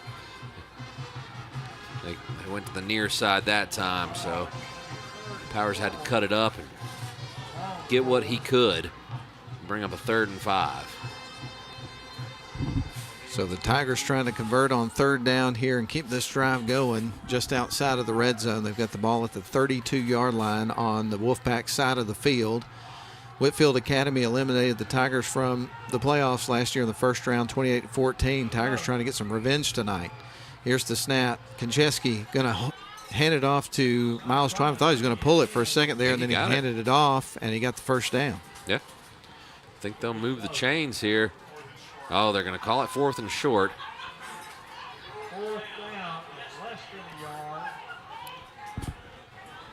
So obviously they'll go for it. He'll be interesting to see what they do. Probably just going to be a quarterback sneak, I would suppose. But we'll see. There's the snap, and that's what it is. Quarterback's going to get it. Sammy Konchesky. Got it and then some. About 3.5 yards there. Following his offensive line, which has been getting a good push. Nothing fancy on this drive. Just some good old-fashioned smash mouth, run it between the tackles, Darlington Tiger football. I like it, man. This is fun. Under center, Sammy Konchesky now at the 14-yard line in the red zone. He's going to pull the ball, run it, cuts towards the outside, and he's going to dive out of bounds just about the 10-yard line. Now, Matt, everything's been between the tackles for the most part, and when they have gone with the pitch or the pull, it's all been in the near side of the field. I feel that misdirection is just lurking. It is coming any second now. That little trap play, little play action, lulled them to sleep. 2nd and 7, ball at the 11 in the red zone. Sammy under center, ready to take the snap. They're going to hand it off. Gives it off to Miles Twyman, and he scoots into the end zone. Pulled down just as he went in. That's going to be an 11-yard run for a touchdown. And Miles Twyman, who carried the load pretty much all that drive, is going to be the one that takes them to the end zone at the end of the drive. Yes, he is. Deservingly so. And hey, we talked about this in the pregame. We talked about how the Ridgeland game started when the onus had been, we're not going to turn the ball over. They turn it over. What do the Tigers do? They shake it off. They move on to the next play.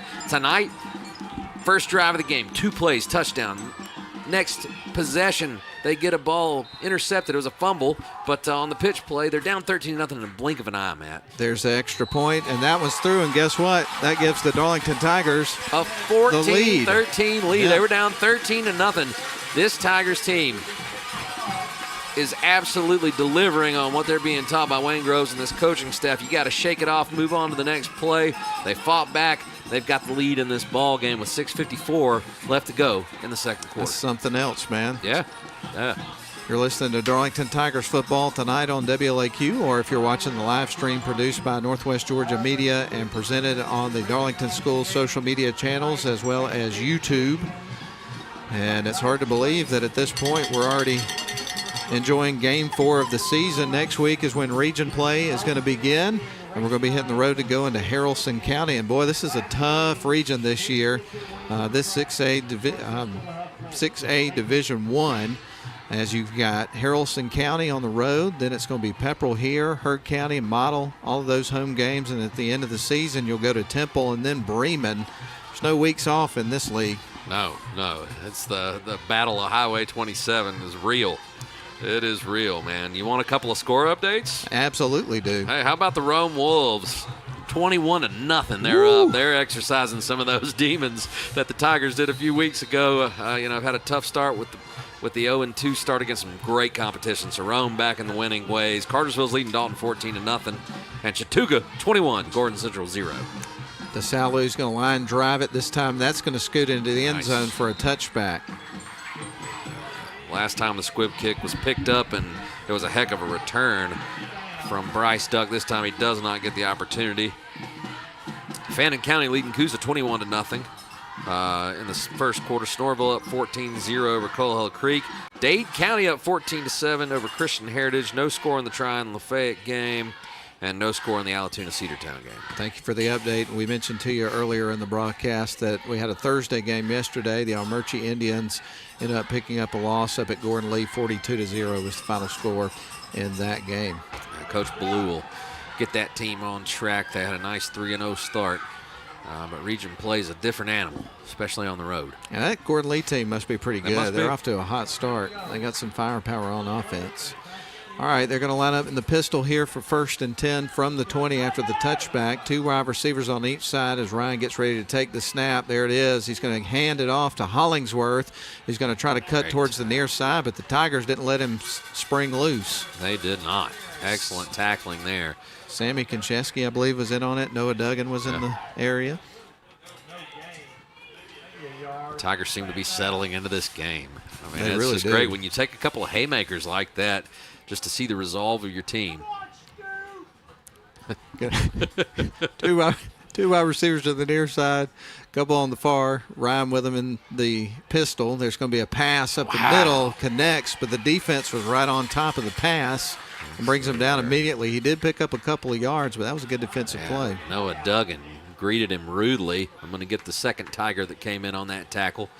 But a little slant pattern there. Ryan hits his target, but it's Duggan, and it looked like Trenton Moore. It was. Those were the 2 Tigers there to make the tackle. So that brings up 3rd down and 5 here for the Whitefield Academy Wolfpack, working right to left. They're going to send 2 wide receivers to the near side, 1 on the far. In that pistol set that we've seen them in a lot here in this game, man motions to the near side. Now he'll line up at a wide receiver position on that near side.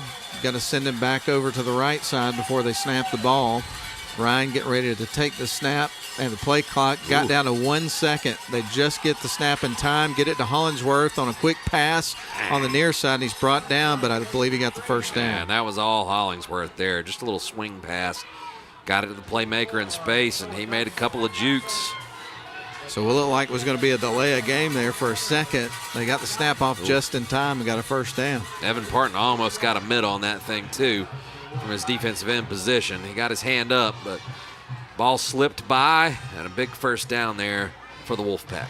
1st and 10 for the Wolfpack at the 32-yard line on their side of the field. Going to have 2 wide to the near side, 1 on the far side. Ryan hands it to Hollingsworth, finds a seam, and is able to get out across the 40-yard line, really close to a first down. That was another big run for that young man. I tell you what, you can't give these guys time to get their motor running because they are really hard to get to the turf once they start moving downfield.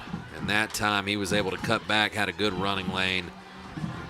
Tigers finally got an arm on it. It was Sammy Konchesky that came up with the tackle. So that was a run of 8 yards. Now it's going to be 2nd down and 2. Ball at the 41-yard line. Whitefield with it on their side of the field. 2 wide receivers, far side, 1 near. Ryan taking the snap. He's going to hand it off, gives it to Hollingsworth, cuts up to the other side. This side, time the far side of the field, almost gets to midfield. So another chunk of yards there for Hollingsworth. Yeah, a little counter play there to Hollingsworth. And great vision there from the runner as he kind of weaved his way east and west while still getting the ball up the field.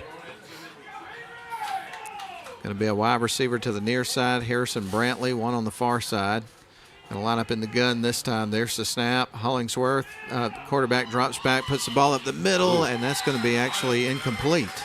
Yeah, and I tell you what, his receiver was wide open, but Henry Ledbetter put a hit on Mr. Ryan and forced that pass to be inaccurate and hit the turf. And so far in the passing game, the Tigers' defense has been excellent. They really have done a good job. So they'll aim to keep the Wolfpack behind the chains here and off schedule. 2nd and 10 from the 48-yard line. Wolfpack with the ball. Here is the snap. Ryan turns quick pass, connects on the far sideline, spins around, gets a first down. Number 5, John Durden with the catch there. What a move at the end to get the first down. And that's just a little hitch pattern there where Durden just took 3 steps, turned around. That ball was in his bread basket before he could turn. And then he made some great plays there, great moves to get upfield and pick up a first down. We got quite a battle on our hands. 2 wide receivers to the near side, 1 on the far from the pistol. Ryan takes the snap, gives it right to Hollingsworth, cuts towards the far side, gets a first down. Another big chunk of yards there for Hollingsworth. A little halfback delay there. And Hollingsworth is a tough runner. Yes, he is. He had over 1,000 yards rushing last year. I think he was closing in on 300 before this game even took place. Here's the snap. Nope. Almost got the defense to jump there. 2 wide receivers near side, 1 on the far side. Actually, one of them's in the slot here on the near side. Ryan ready to take the snap. He is going to hand it off, gives it to Hollingsworth, finds a lane. Good patience there by that young man. And he's able to get another good chunk of yards. Not quite enough to get the first down, but I think he got about 8. Yeah, that was Bryce Duck on the carry there. Cutting it up and getting, I think, about six yards. And important to note that they're trying to play the clock game here. Darlington will receive the second half kickoff, so Wolfpack trying to drain this clock and not leave much time on it for Darlington to answer. So Ryan ready to take the snap. Duck in the backfield with him. There it is. Going to give it right to him. Runs up the middle, spins around, and carries a couple guys with him. Keeps those legs turning. He's inside the 20 down to about the 15. They just couldn't bring him down. No, you're not missing much when Hollingsworth goes to the sideline. Duck is pretty much a mirror image of his teammate.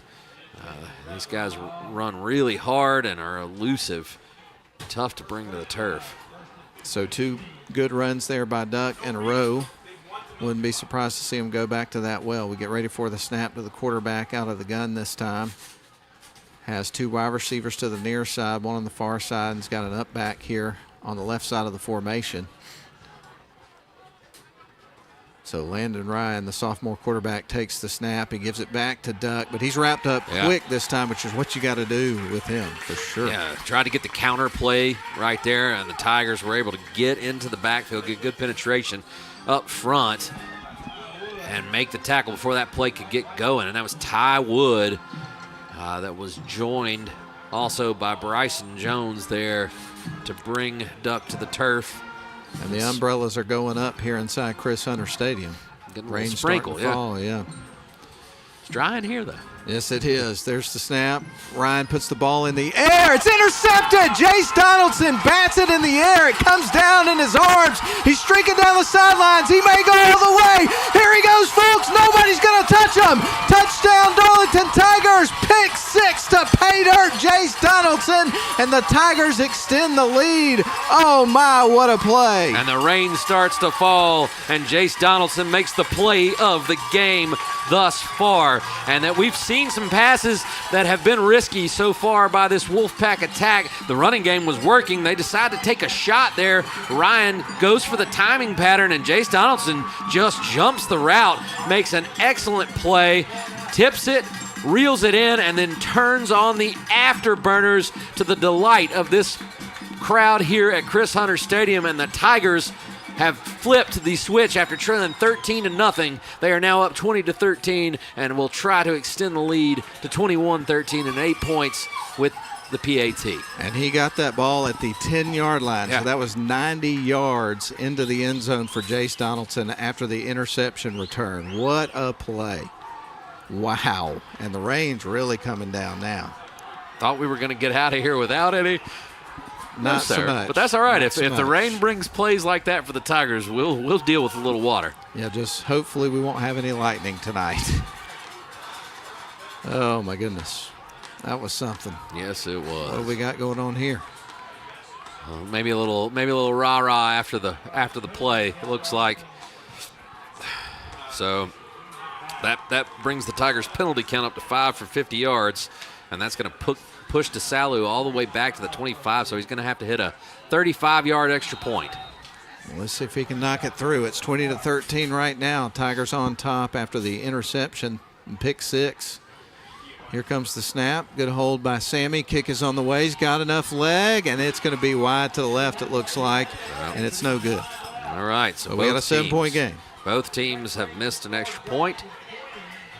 That one, though, was not your typical extra point as it was from 35 yards away. Let's go back to that interception. Jace Donaldson just read the eyes of the quarterback. Everything has been a timing pattern so far for the Wolfpack, so the Tigers are picking up on this as they're watching the film and getting the input from their coaches. Donaldson was waiting on it. He took 3 steps, he fired, and Donaldson cut on the ball, tipped it, and was able to reel it in and then make the explosive return. What a play. Both teams have scored a defensive touchdown in this first half. It has been a back-and-forth game, one in which the Whitefield Academy Wolfpack jumped out to a 13-0 lead, but the Tigers have scored 20 unanswered and will try to get to the locker room with a 7-point lead. Unbelievable. This team just keeps getting better every week. Yeah. They really do. It's great to see.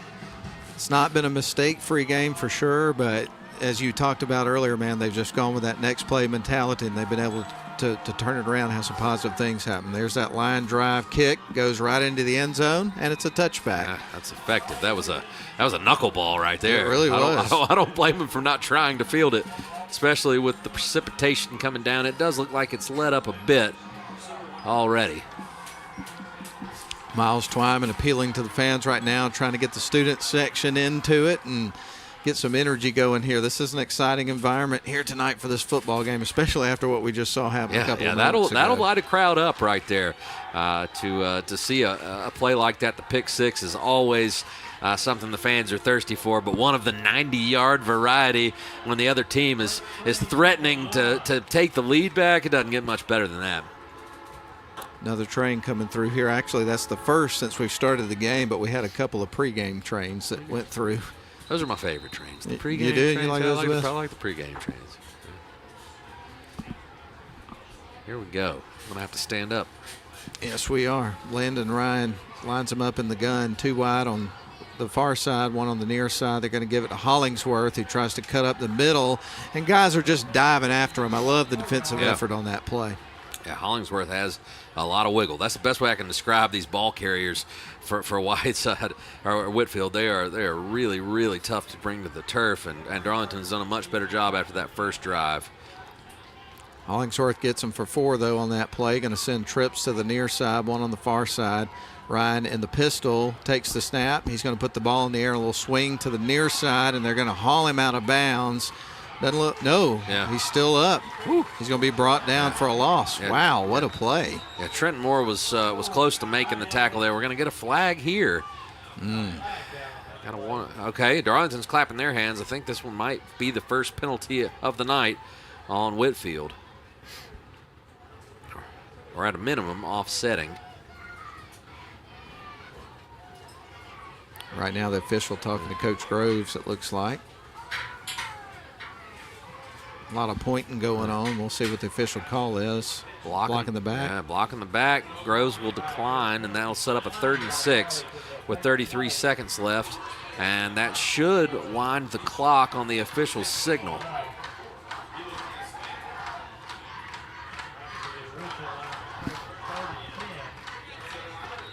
And there it goes. Clock is rolling. Well, personnel change here for Whitefield Academy as we get ready for 3rd down and 10 with 24 seconds left on the clock, 17 seconds on the play clock. They're going to send a wide receiver to the near side, a couple on the far side. And we get ready for Ryan to take the snap with Hollingsworth in the backfield. He's going to hand it off, cuts it up towards the right side, cuts back inside. He's got some green grass, stays up, gets across the 40, and he's tripped up by the Darlington Tigers and Stuart Grigsby with a big play right there. Little shoelace sweep there from Grigsby. He was already on the ground, but managed to get just enough of the shoe there to keep Hollingsworth from taking that one to the house. And Darlington has an unbelievable opportunity here to get out of this half, scoring 20 straight unanswered points. And they get the ball to start the second half. So this last 2.1 seconds is crucial.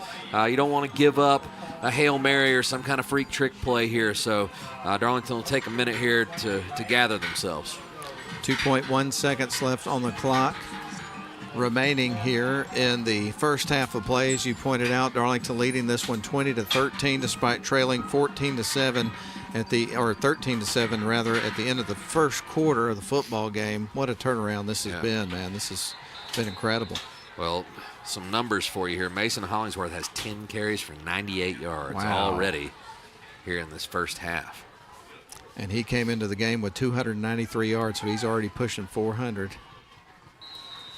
Not even through 4 games. That's impressive. Yes, all right, pistol formation, trips to the near side. 1 on the far side. Quarterback Ryan drops back. That's a screen pass, connects with Hollingsworth, stays up, cuts up towards the right side of the field. Can't catch him quite yet, and they finally haul him out of bounds. And that is the end of the first half of the football game. Yeah, it's okay with them, padding the stats a little bit there. You just don't want to give up the score. Darlington manages to wrangle him, get him out of bounds. And the Tigers lead this thing, Matt. They trailed 13-0, and now we'll take it to the locker room leading 20-13. All right, we're going to take a break. You're listening to Darlington Tigers football on WLAQ or watching on the live stream. We are so glad to have you with us. Darlington Tigers have a lead at halftime, and we will return in 3 minutes.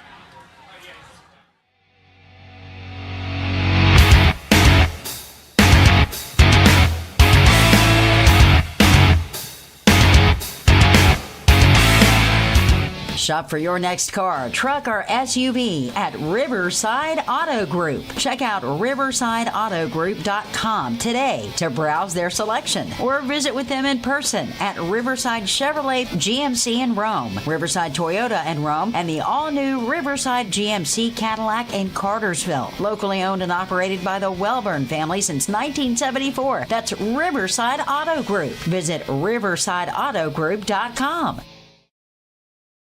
At Darlington, we're proud to wear purple and white.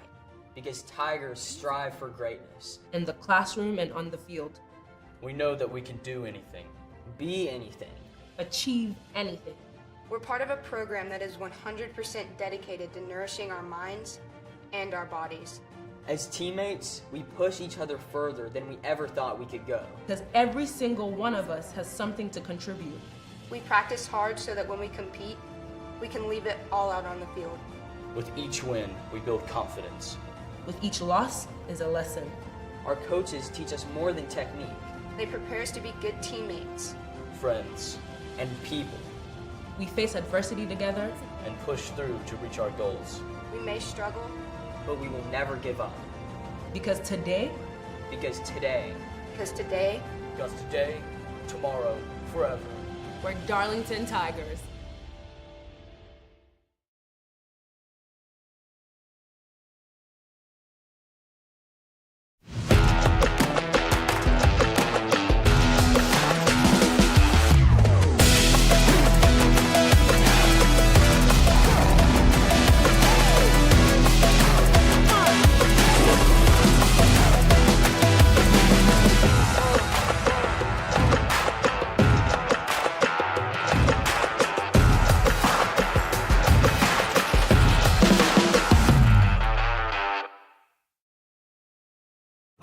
My name is Ryan Somerville. I am the sales manager for Business Water Solutions. We do water purification coolers as well as ice machines for any size business. We're on campus right now at Darlington School. Super happy to be here. They're one of our biggest customers. I myself played sports here. Our two founders played sports here. It was absolutely our pleasure to be a sponsor for Darlington Athletics. I think one thing that really sets us apart is our water purification. There's 13 stages. The reverse osmosis part of it has been a huge part of our success, along with our 24-hour guarantee for service calls. So when a customer does call us, we're then guaranteed within 24 hours. We were able to provide a touchless water system to make it more COVID-friendly in terms of germs and touching the water system. One thing I always say is we're not selling a product, we're selling our service. That's what we really push for every single day, is to have a customer service experience like they've never had before. Water is the building block of life. At Abernathy Pump Service, we ensure you have the clean, reliable water you need. Whether it's water treatment, pump repair, or installation, our experts are here to serve both residential and commercial clients across North Georgia. With decades of experience, we guarantee top-notch service and quality you can trust. For all your water needs, choose Abernathy Pump Service. Because water is life, and we're here to keep it flowing. Call us today to schedule your service. At Northwest Georgia Media, we're all about capturing the moments that matter to you. From sports to arts, from concerts to business events. We're equipped to share what's happening in your world, live and in high definition. We leverage cutting-edge technology and a knowledgeable crew to see that your most unforgettable events remain just that, unforgettable. You've got the graphics at a high level, ESPN style, scoreboard angles, instant replay, anything you would expect to see on a regular broadcast, we're getting in a high school ball game. Their setup, you wouldn't even know that they're even in the building. You just trust that they're getting the job done. Northwest Georgia Media, where the world is your audience.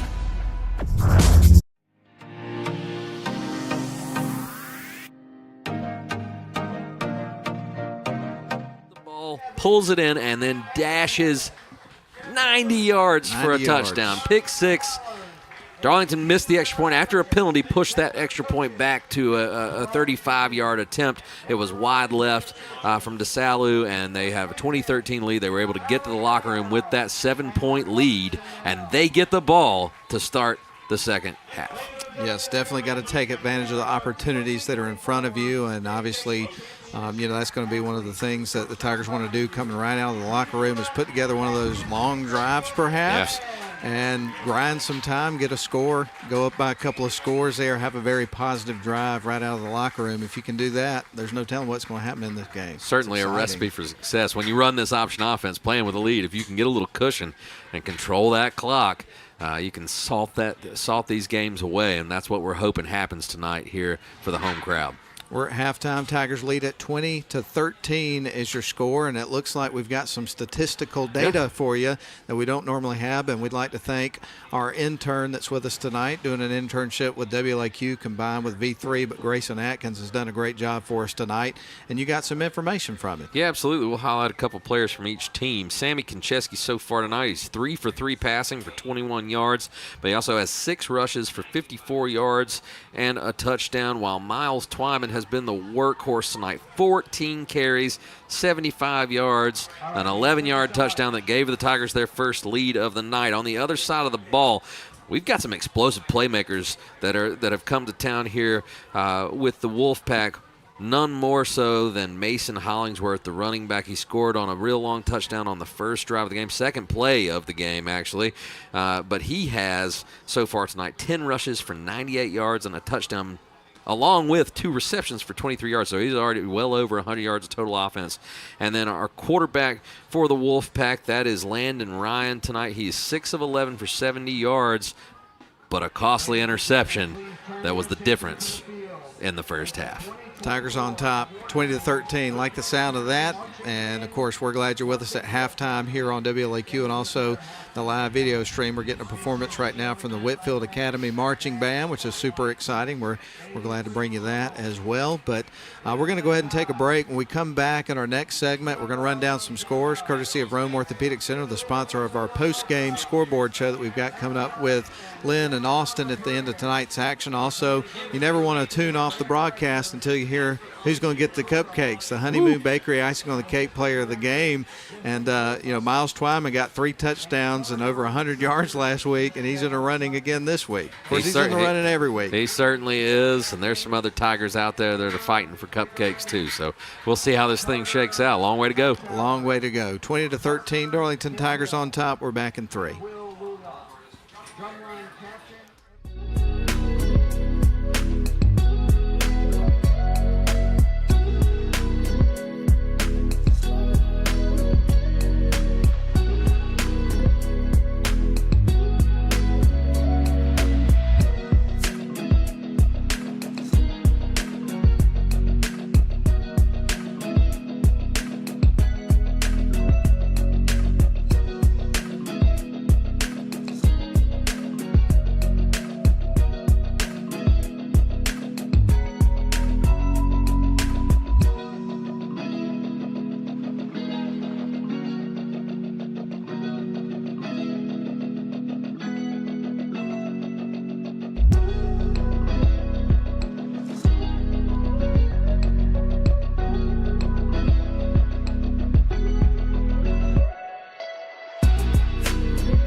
Welcome back to the halftime show here. Darlington Tigers football. Darlington Tigers on top. 20-13 is your score after trailing the game 13-0.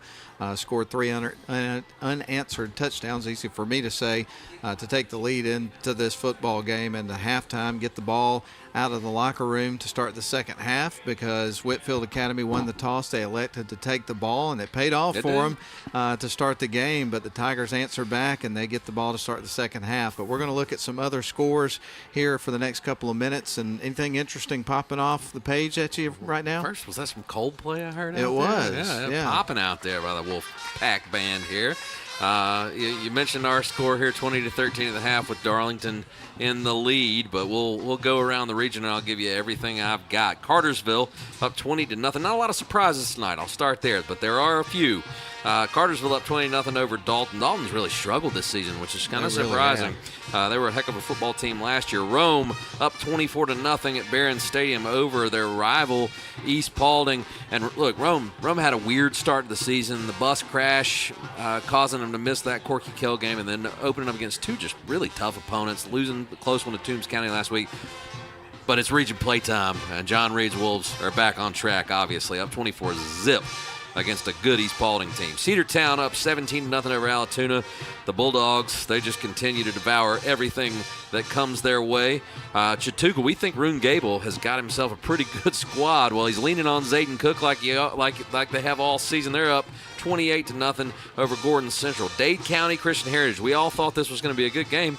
The whole panel picked Dade County, which I was kind of surprised that that's how it went. I thought I was going to get one on you guys, but no, we all saw that one the same, and Dade County up 6 points, 20-14 in the second quarter. Here's the one that kind of catches me off guard. Rockmart is at the half. They're leading, but it's 9-6 over Union County. Oh, wow. I thought Rockmart would absolutely boat race them. Fannin County, to no surprise, Maybe the score might shock you, but I think Fannin County's a really good football team. They're up 35-0 over Coosa, so that's a tough night for the Eagles. Sonoraville leading Coahuila Creek 14-0.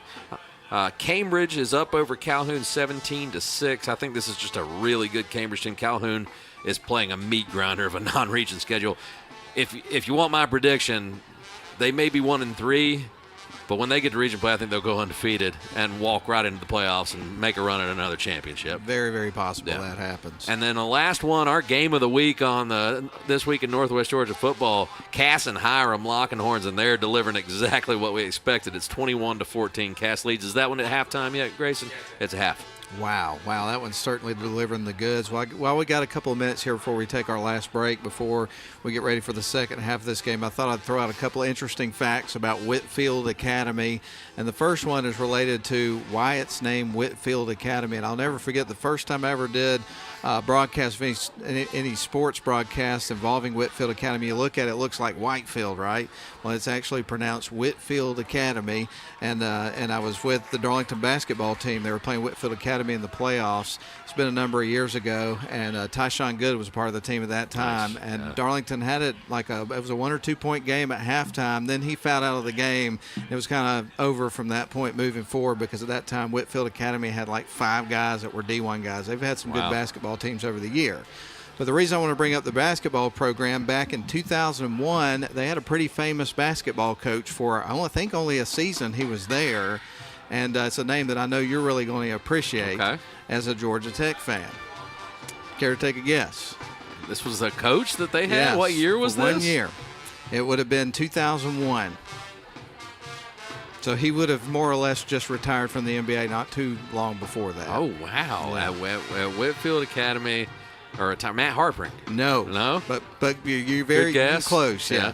It was Mark Price. Oh, wow. Mark Price was the coach there. Of course, 4-time NBA All-Star, one of the greatest shooters to ever play the game. He was at Tech from 82 to 86. He was a 3-time All-American, had his number retired at Georgia Tech and also for the Cavaliers, and he was the coach at Whitefield Academy. Can you imagine what that'd be like to, watch a kid go out and play high school basketball, and Mark Price is the guy that's coaching your team? It was a long time ago, but I thought it was an interesting fact that I stumbled on. I bet he had those kids with their hand in the cookie jar when they finished, man. That's Mark Price is one of my favorites. When I started watching Georgia Tech basketball as a little one, Mark Price, was chucking up three-pointers and was my dad's favorite player. So, yeah, that's awesome, man. Loved watching him play for the Cavs, too.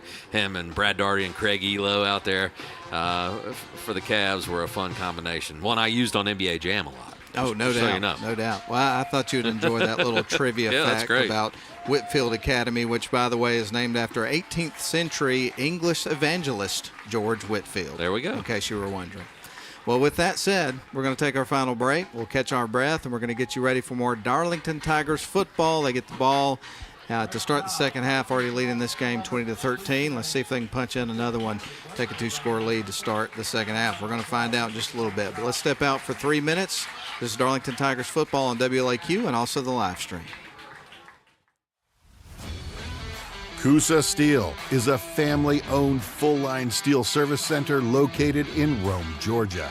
Since 1972, we've been working to make our customers more efficient by providing steel product supply and processing all in one place.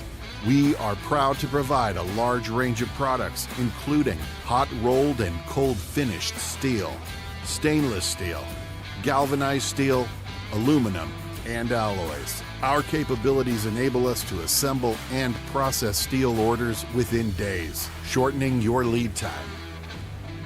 Coosa Steel. Steel for your project.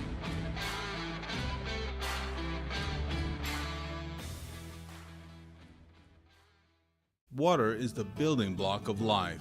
At Abernathy Pump Service, we ensure you have the clean, reliable water you need. Whether it's water treatment, pump repair, or installation, our experts are here to serve both residential and commercial clients across North Georgia. With decades of experience, we guarantee top-notch service and quality you can trust. For all your water needs, choose Abernathy Pump Service. Because water is life, and we're here to keep it flowing. Call us today to schedule your service. My name is Ryan Somerville. I am the sales manager for Business Water Solutions. We do water purification coolers as well as ice machines for any size business.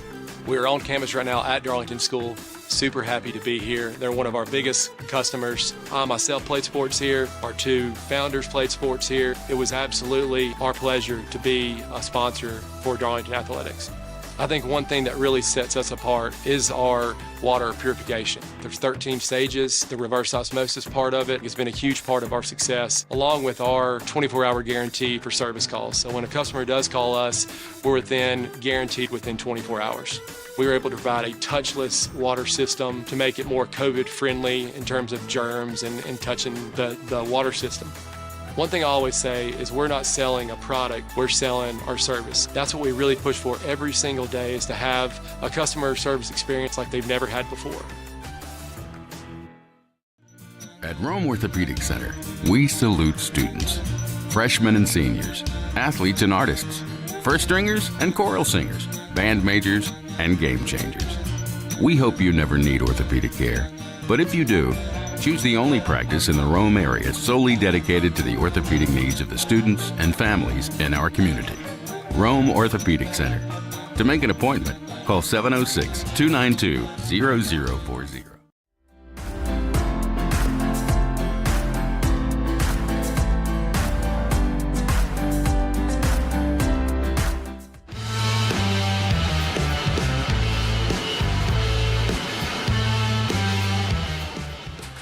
Well, halftime expiring. We'll have a few minutes for the mandatory warm-up period, and then we'll get some football underway here from Chris Hunter Stadium, where it's been a very eventful night so far. Very exciting first half. I can only imagine what's going to unfold in the second half of this football game. Yeah. We've seen both teams kind of settle in here, punch, counter punch. And let's just put it this way, so far it's been haymakers.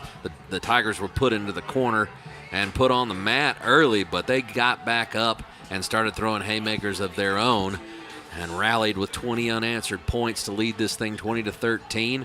As you mentioned a lot, the trend usually is win the toss, defer to the second half. Well, Wolfpack was confident in their offense, and rightfully so, scoring in two plays. So that strategy looked to pay off, but the way the Tigers rallied and were able to get off the field there at the end of the first half, they now have a chance to go 2 for 1 here and extend this lead, make it a 2-possession game in their favor, which would be huge, and they'll come out and try to pound the rock. A lot of success between the tackles for the Tigers. When you're running the option, if the dive is working, everything else falls into place. And right now, Miles Twyman in that first half absolutely was ready to pound the rock and was averaging at least 6 yards a carry. If you get that in the second half, the chances of a Tigers victory are very good. Well, the Tigers look to close out strong here in the second half and try to move the record to 2-2. And then they'll open up region play next week. We've already pointed out a couple of times over at Haralson County, which I'm looking forward to that road trip. I've never been to Haralson County for any sporting event in my history of doing games. So that'll be a new experience. And one of the things I'm really excited about, I was watching a radio station video the other day from Braddock Sports, and evidently they've hired Mike Paris, who's the longtime voice of the Jacksonville State Gamecocks, as their sports director. And he also, in addition to keeping his duties for the Gamecocks, because he works for the university part-time now in the capacity of just doing the games. Used to be a full-time employee at the university. He also works for this radio station, group of radio stations, and does the play-by-play for Haralson County, apparently. Wow. And I've interacted with him in the past because when I was a student at Jacksonville State, I used to run the board at the radio station for some different events and things of that nature that he was calling, softball, baseball, a little bit of baseball. And but I've never actually met him, so it looks like I may get to meet him for the first time coming up next week, which I'm excited about. That's awesome, man. It's going to be a great road trip. The only bad thing, ladies and gentlemen, about this road trip is it will not take us by Buc-ee's. So Matt will have to find somewhere else to stop for snacks. I got a pro tip on that one. Okay. Jeff Gable, who was up in the booth just a little bit ago covering the game for the Rome News Tribune, he was telling me, and I didn't know this, but apparently there's more than one location of the pizza farm, and one of them's real close to Haralson County. Are you kidding me? That's what he said. There's a second pizza farm? Evidently I thought that was a total one-of-a-kind. I did too, but according to goodness. this is information from Gable, so if it's incorrect, blame him, but that's what he told me. I'm skeptical. I'm skeptical. He's a well-traveled guy, though, so we'll see. We'll see. Yeah. There can't be another pizza farm. I didn't think so, but that's what he said. So I should have at least Googled it before It must be called the Pizza Barn, and he's just getting confused. I don't know. He's confused. He's confused about the playoff being bad for college football. So maybe he's confused about this too.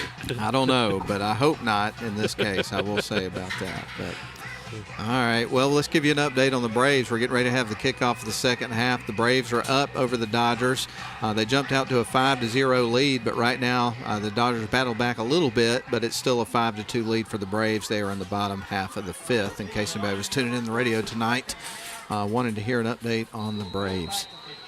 All right, we're ready to go. It's time to start the second half. Whitefield trotting to the ball and kicking this thing off. That's off the foot of Rabelias. And it's going to be fielded by the Tigers about the 5-yard line. Bringing it out is going to be Jace Donaldson. He's running backwards, cuts off to the right side, now tries to cut back in, and he's going to be brought down about the 6-yard line. So not exactly what the Tigers were looking for to start the second half on the return. Yeah, and we've got a flag on top of it. So we'll see here. Only one flag on the Wolfpack. That was a little blocking back late in that first half, but they're going to get the Tigers this time. It'll be a half the distance of the goal, so they're going to be way back inside their own 10-yard line to start this drive. Certainly not ideal.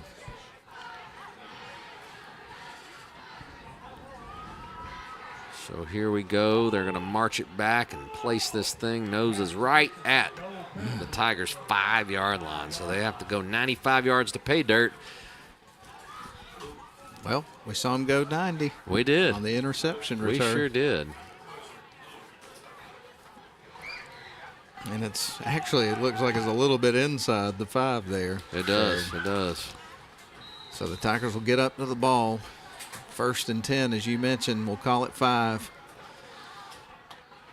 Sammy's going to be under center here for the play. He'll take the snap, turns, is going to hand it off, try to get a little breathing room, and is able to with a good run by Miles Twyman. We talked about it right before we came back here for the second half. If they can continue to do what they did in the first half with the dive play and Miles Twyman just carrying the rock and dragging the pile on each and every carry, then they're going to have a great chance to win this football game. So that brings up 2nd down and 3 from the 12 as the Darlington Tigers have got a little breathing room now after a good 8 yards there from Twyman. There's the snap. They're going to hand it off, run it again. Dives forward, maybe got a yard. I think it's going to be short of the first down by a little bit. Yeah, and back here, I mean, it would have to be really close to the line to gain for me to gamble on 4th down. So Coach Groves is going to hope they pop this one and go ahead and pick it up, I'm sure, so he doesn't have to make that decision.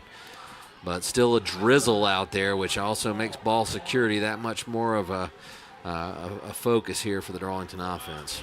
So the ball's at the 13-yard line, 3rd down and a short yard to go here for the Darlington Tigers. Sammy Konchesky going to keep it, and he dives forward and got it.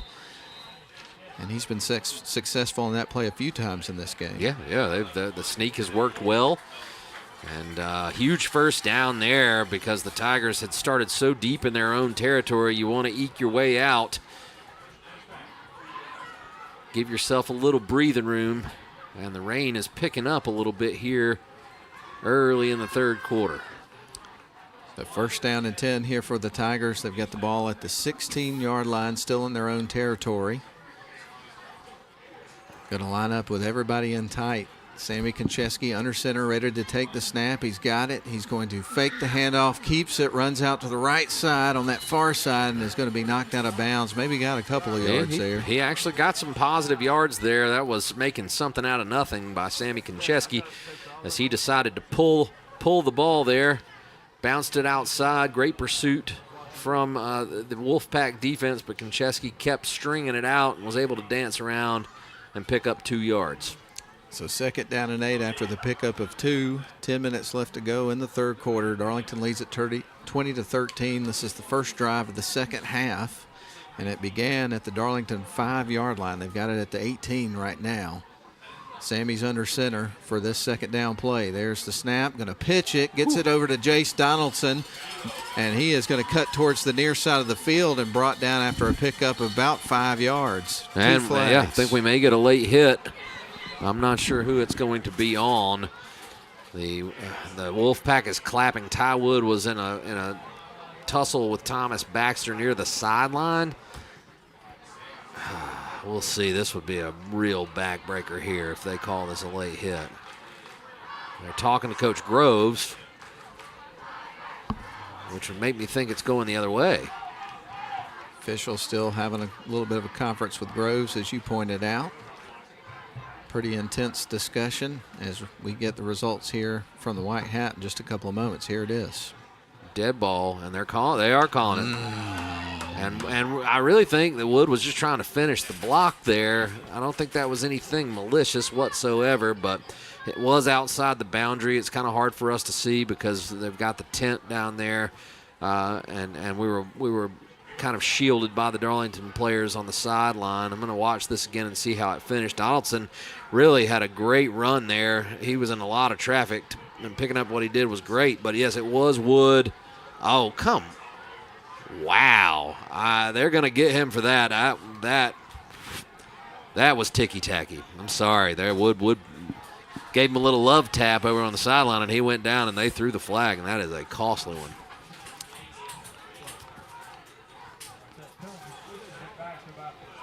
I'm going to absolve Mr. Wood from that one. He didn't deserve that. So this backs him up to the 12-yard line as the rain continues to fall a little bit harder here inside Chris Hunter Stadium. Going to have wide receivers on each side of the formation here. Man motions here to the near side. They're going to roll it to the right side, the opposite side of the field. Pass on the way. It's going to be caught, and he's going to be maybe a little bit short of the first down. A nice extension at the end of the play there. And what a nice grab. Is that Moore with that catch? Ledbetter. Okay.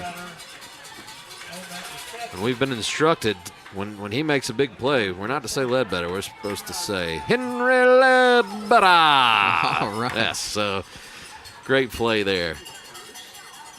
Almost got the first down. And Konchesky did a great job there because he had some Wolfpack defenders. Did get the first down. Oh, they gave him the first. Yeah. All right. That's big. That is huge. Darlington, again, overcomes a penalty. Shakes it off and erases that from existence. Great job by the Tigers. So 1st and 10 from the 24. Tigers are going to line up under center. Wide receiver on the far side, one on the near as well. There's the snap. Going to hand it off, run it up the middle, and he stood up maybe after a pickup of about 2 or 3 yards there for Twyman. Yeah, nice. He'll take the 3 yards in a cloud of dust. Henry Ledbetter back on for this package. Sammy Konchesky rolls back to the line of scrimmage here with 2nd down and 7 forthcoming. Ball at the 27-yard line. Tigers still in their own territory that started at their own 5. Rolling back is Konchesky, ball in the air, and that's going to be batted down by the receiver, Moore. Oh. I tell you what, that was into some serious traffic. But Thomas Baxter never saw that ball, and Moore made a nice adjustment and almost went up there and grabbed it with one hand. Would have been a huge, huge gain there, but now we're in a 3rd and long position here. Konchesky had him, put some air under that one, and that was really close to being a big play.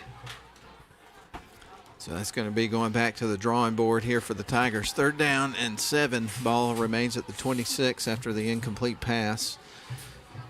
Man motions from left to right. Quarterback rolling to the near side. Ball tipped, almost caught by Miles Twyman, but it's going to fall incomplete. It is. Good play there all the way around. Twyman almost took the batted ball and made the catch.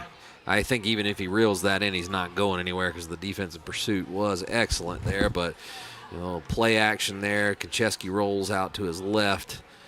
And I'm going to see, it was number 59, Case Martin, that got his hands on the ball there, disrupted that play. But the Tigers are going to have to punt for the first time tonight. Indeed, Trent Moore about to boot it away here for the Tigers with 8:37 left to go here in the 3rd quarter of the game, with the Tigers leading it 20-13. Here's the kick, just got it away, and that's going to drop and will die right at about the 38-yard line. Thought for a second there it might spin and take a nice Darlington bounce, but it didn't. It just stopped where it landed, basically. Had to put the brakes on as soon as it hit, but no return. And Darlington did, let's give them credit. They got out from the shadow of their own goal line there. That drive started inside their own 5-yard line, and they were able to battle their way out, pick up a few crucial first downs, give themselves some room to punt that one away, overcame a big penalty as well in that drive, and were able to pick up another first down, and now they will put the defense out on the field, see if they can continue to get a stop and maintain this lead. So Whitefield Academy is going to start at their own 40 for this drive. Line up in the pistol, 2 wide to the near side, 1 on the far. They're going to Hollingsworth on the first play of the drive. We got a flag coming in. This is probably going to be a hold, I would suspect. And it is. Yes, we didn't see many flags go the opposite way in the first half. This time, they couldn't help but call that one. That was a handful of jersey as Hollingsworth made his cut. And that'll back up the Wolfpack, put them behind the chains for once. Indeed. Haven't been able to say that a whole lot here in this game. Spirited Tigers crowd here tonight. Very much so. And the rain doesn't appear to be bothering them. Not at all. One bit. It's lightened up a little bit here in the last few minutes. Pistol formation for 1st and 20. Rolling back as Ryan puts the ball in the air on a screen pass. I think it bounced to the receiver, so that's incomplete. Yeah, and that time Ryan turned and he saw Henry Ledbetter coming fast and furious for the sack and just dumped that one as fast as he could. He was trying to hit number 22, Jack Anderson there. Great defense by the Tigers. Looks like we got a change at quarterback. Harrison Brantley, I think, is out there now. I think I see Ryan standing over on the sidelines after that last play. Yep. We'll get ready for the quarterback to take the snap. He's got the ball in his hands, and he's going to hand it off. Gives it to Hollingsworth. He gets pummeled. after he got a couple of yards there. I think Ty Wood just took out all of the aggression he had from that late hit call that they tacked on him earlier, and he put it on Hollingsworth there with that hit, lowering the boom there. That was great. That was fantastic. We got a 3rd and 16 and an opportunity for the Tigers to get a 3 and out, get their offense back the ball. As train number 2 whizzes by in the dark evening here, a rainy evening at Chris Hunter Stadium. That was poetic, man. Oh, yeah. Train number 2 whizzes by here in the dark evening at Chris Hunter Stadium. Matt Davis, guys. Pistol formation, Hollingsworth behind the quarterback. He drops back, looking to throw, ball in the air, flag on the ground. Boy, what a hit as the wide receiver caught the ball, Rebelai, or however you say his name. Yes, that was Trent Moore, and I think unless that's a Whitefield penalty there, illegal shift. Somebody took off early. Imagine if Darlington has the option, they'll decline it. Yep. Penalty is declined. That'll be 4th down. Tigers get a big 3 and out, take advantage of that holding call on 1st down that put the Wolfpack behind the line, play some great defense there. And for the first time tonight, we'll see. Well, this is the first punt for Whitefield as well. Yes, it is. Yeah. We did not see a single punt there in the first half of the football game. And both teams here, to start the second half, will punt on their first possession of the football game, this time of the 3 and out variety. You got 2 dangerous return men back for the Tigers. Sammy Koncheski, Jace Donaldson will line up there on the hash marks. Looks like they're going to put their heels just on the back half of the 40-yard line.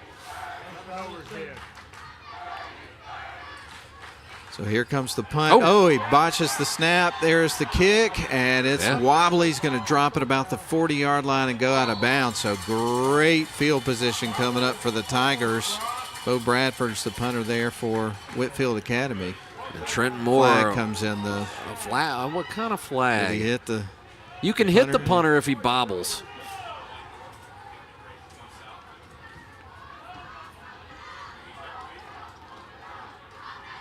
Unsportsmanlike on Whitefield. Okay, right. I was about to say that's a free shot on the punter at that stage because he bobbled the ball.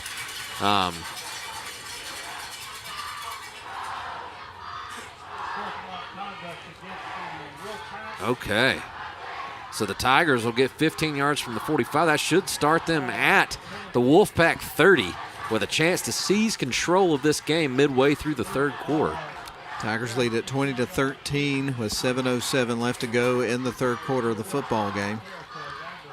They'll roll up to the line of scrimmage with great field position at the 31-yard line on Whitefield's side of the field.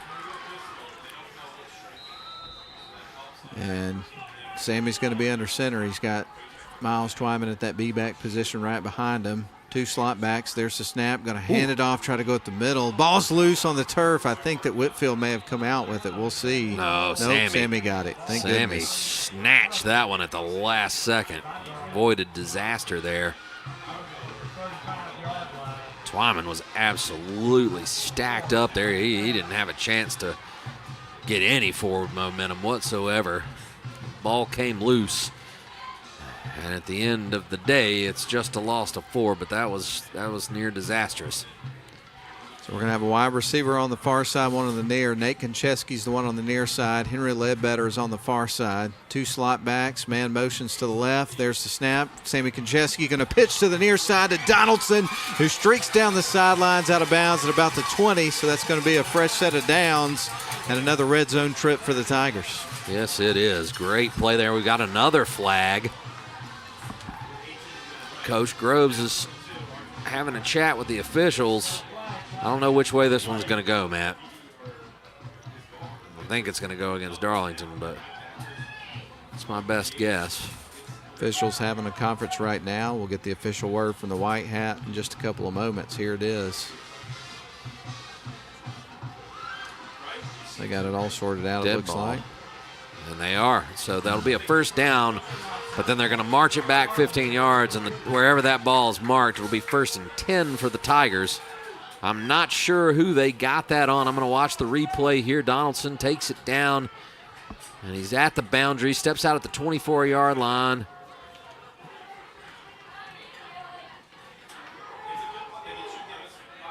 And Coach Groves came in pointing at something, and they called the flag. I think that might have been on Coach Groves. They must have said something that the officials did not like because there wasn't a hit. So that must have been something verbal that went on down there, but a big penalty. That's 7 penalties for 80 yards on the Tigers tonight. And they're actually going to call it 3rd and 18, so he must not have had the first down, Matt. So the Tigers are going to be at the 39-yard line as we get ready for 3rd down and 18. 6:19 remains here in this third quarter with the Tigers leading at 20-13. Going to line up in that base formation, 2 wide receivers, 1 on each side. Quarterback's going to run the football, is going to get inside the 30, stays up, a little extra effort at the end, gets him down to about the 25. So a very, very good pickup by Sammy Konchesky. Yeah, and I think we'll see him go for it here. Ball on the 27, that would be a really long field goal for DeSalu, but they could decide to swing at it. Sure looks like the offense is going to stay on the field here. Looks like they're going to send a couple of wide receivers off to the far side. Jace Donaldson will be lined up in the slot. We're going to have Henry Ledbetter split wide right to the near side. Sammy Konchesky's brother, Nate. Konchesky under center, getting ready to take the snap here on 4th and 6. There's the snap rolling out to his right, and he is going to run the football all the way, folks. He cuts out to the outside, gets the first down, and the chains are moving. Wow. The Tigers are in the red zone. What a run from Sammy. 4th or 5th time tonight. The Tigers have overcome a really costly penalty and come back and found a way to get a first down. Just great resolve from this Tigers team. I think that's their 3rd 4th down conversion of the night, maybe 4. See if Grayson's keeping up with those for me. I'm trying to help him out, but he's doing a fantastic job. Well, nonetheless, it's Tigers 1st and 10 from the 20, so another red zone trip just inside the 20, actually. Quarterback's going to be under center here for the play. Going to send a wide receiver to the far side, 1 on the near. Sammy takes the snap. He turns, going to fake the handoff. There's the pitch to the right side. Stays up. He's going to be inside the 10, goes out of bounds at about the 6-yard line. Another pickup for the Tigers. We have a flag come in? We did have a flag come in right over there by the sideline. I think they're going to get Henry Ledbetter for a block in the back or a hold. I'm going to watch this. Here's the pitch. Bodie Powers, by the way. Oh, my Lord. If they call... Man, his hands were out, but I don't think he touched him. So, but I think we're about to get another penalty here. Goodness gracious. Holding against the Tigers, I think, is what I heard the call was. Yeah, it'll be a spot foul, but still brutal, just brutal with the penalties. So 4:47 left to go in the third quarter. Darlington leads at 20-13. Ball is inside the 25 at about the 24-yard line as they get ready to take the snap on this first down play. Sammy looking off to the sidelines here for the play. Now he'll roll back to the line of scrimmage, sending Nate Konchesky to the near side as a wide receiver. Henry Ledbetter's wide right. Miles Twyman in the backfield. You also got your 2 slot backs, Donaldson and Bodie Powers. Powers motions to the right. They're going to hand it off and go up the middle with Miles. And he's able to get inside the 20 down to about the 17-yard line. So that's going to set up a 2nd down and about 8. Yeah, got the penalty yardage back and a little extra. Miles Twyman continues to power the ball. We're almost down to the 4-minute mark. Now we're under 4 minutes to go here in the third quarter. Sammy under center, base formation, 2 wide receivers. There's the snap. Gonna hand it off. Oh, God, the ball came out. Yep. That's going to be a turnover. Oh, my goodness. So the Tigers are unable to cover there and turn the ball over in the red zone.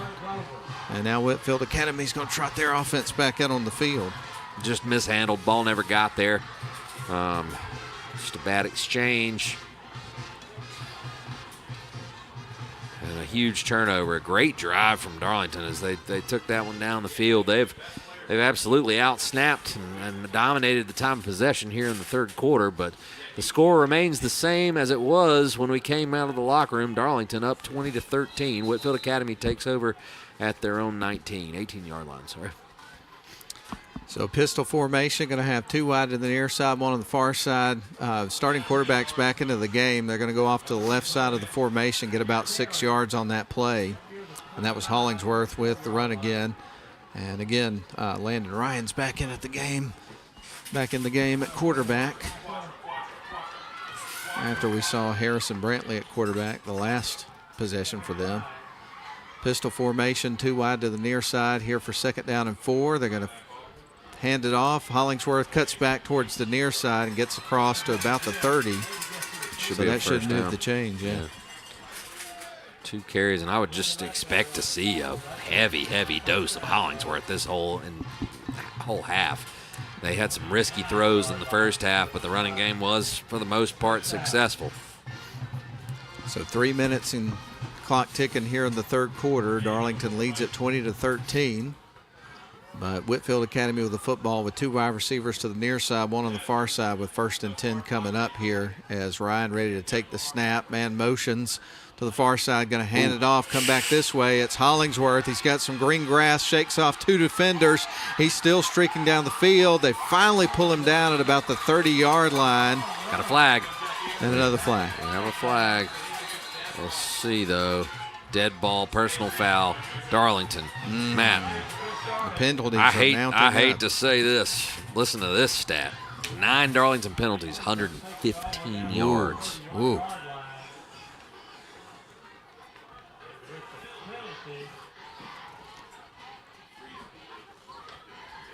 We'll get a moment here. Wouldn't mind grabbing a couple of score updates if y'all got anything. Consulting my computer. Thank you, sir. Appreciate it. So now the official marks off the penalty yards, and we will get lined up with Whitefield Academy in the red zone at the 16-yard line with a fresh set of downs here as we resume. Going to be in that pistol formation. Going to have 2 wide receivers to the near side and 1 on the far side. And man motions from right to left. Ooh. And that's going to be another penalty flag coming in. Yes, it is. False start this time on the offense. They didn't get Darlington? Wow, okay. No, false start. Okay, wow. I guess I just... Yeah, you were expecting it. Yeah, I was already expecting it. So that brings up 1st down and 15 with 2:29 remaining here in this 3rd quarter. And Darlington still leading it, though, 20-13.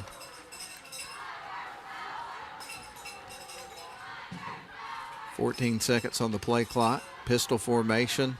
2 wide receivers near side, 1 far side. Hollingsworth in the backfield. And here comes the snap. Bobble snap. Ball's loose on the turf. Who's going to get it? I think they Who got on the football? I think they got it. Just a lucky bounce, 55. That is Sam Blee. Man. Right place, right time. So that brings up 2nd down and 12. Ball at the 21-yard line, or actually at the 18-yard line here for Whitefield Academy. Here's the snap to Ryan. He's going to turn, hands it off, Duck. And he's able to get about 5, maybe 4 or 5 yards with Duck, as you mentioned, Bryce Duck. Is it still raining? Nope, I don't think so. I believe that has subsided for now. Big time 3rd down here.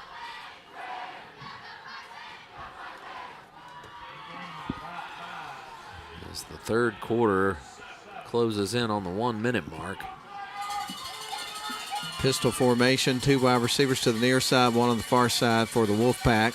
Ryan in the pistol is going to turn, hands it off, gives it back to Duck. He finds a seam up the middle. His eyes got big. He got inside the 5 to about the 4-yard line. So that should be enough to give him the first down. Well, yep, that'll give him the first down for sure. Yeah, 1st and goal. We got an injury timeout. There's a Tiger on the turf.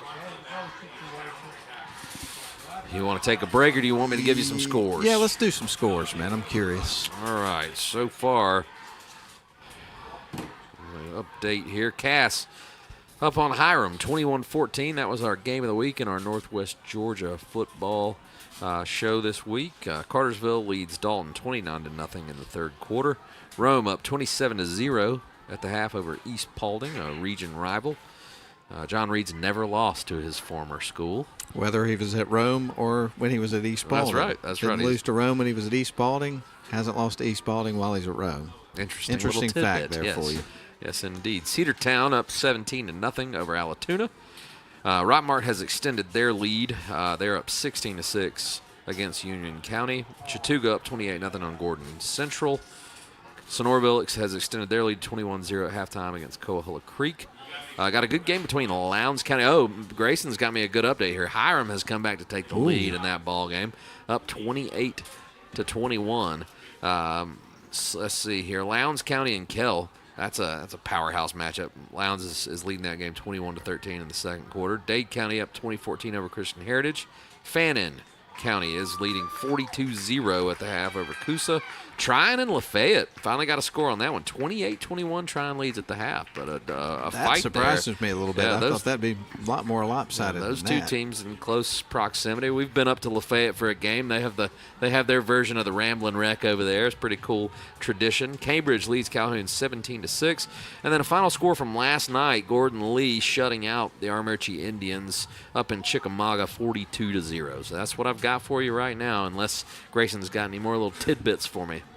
And nope. right now, Coach Groves and the trainer, Donnie Brown, they're helping a young man off the field here for the Darlington Tigers. I believe that's Stephen Moore, isn't it? 72. And Darlington's been pretty banged up on the line, obviously still without the services of Sam 20 at this point in time. And he looks like he's in a lot He's in of some pain, pain, too, that's for so sure. Hate to see that. Really do. Yeah. So that's the end of the injury timeout now. Whitefield Academy rolling back to the line of scrimmage here with first and goal. There's the snap. Going to hand it off, go back to Duck, and he scoots right into the end zone untouched with a 5-yard run. That was quick. And now we are PAT pending, having a tie ball game. Duck loose. There he goes into the end zone for the score. And I tell you what, Mason Hollingsworth has been the lead back, but Bryce Duck, when he's been in there, he's looked just as good. And that is the equalizer. If the Wolfpack can get this extra point through, we'll be all knotted up at 20. Harrison Brantley on for the point after here. Or, nope, he's handling the hold. Ooh. There's the kick. That one is going to be good for Bo Bradford, and we got a tie ball game. Yes, we do. 41.5 seconds left in the third quarter, and we are even at 20. Tigers were driving with an opportunity to take a two-possession lead, and they had a bad exchange on the dive play. And points off turnovers are always one of those stats that you keep a close eye on.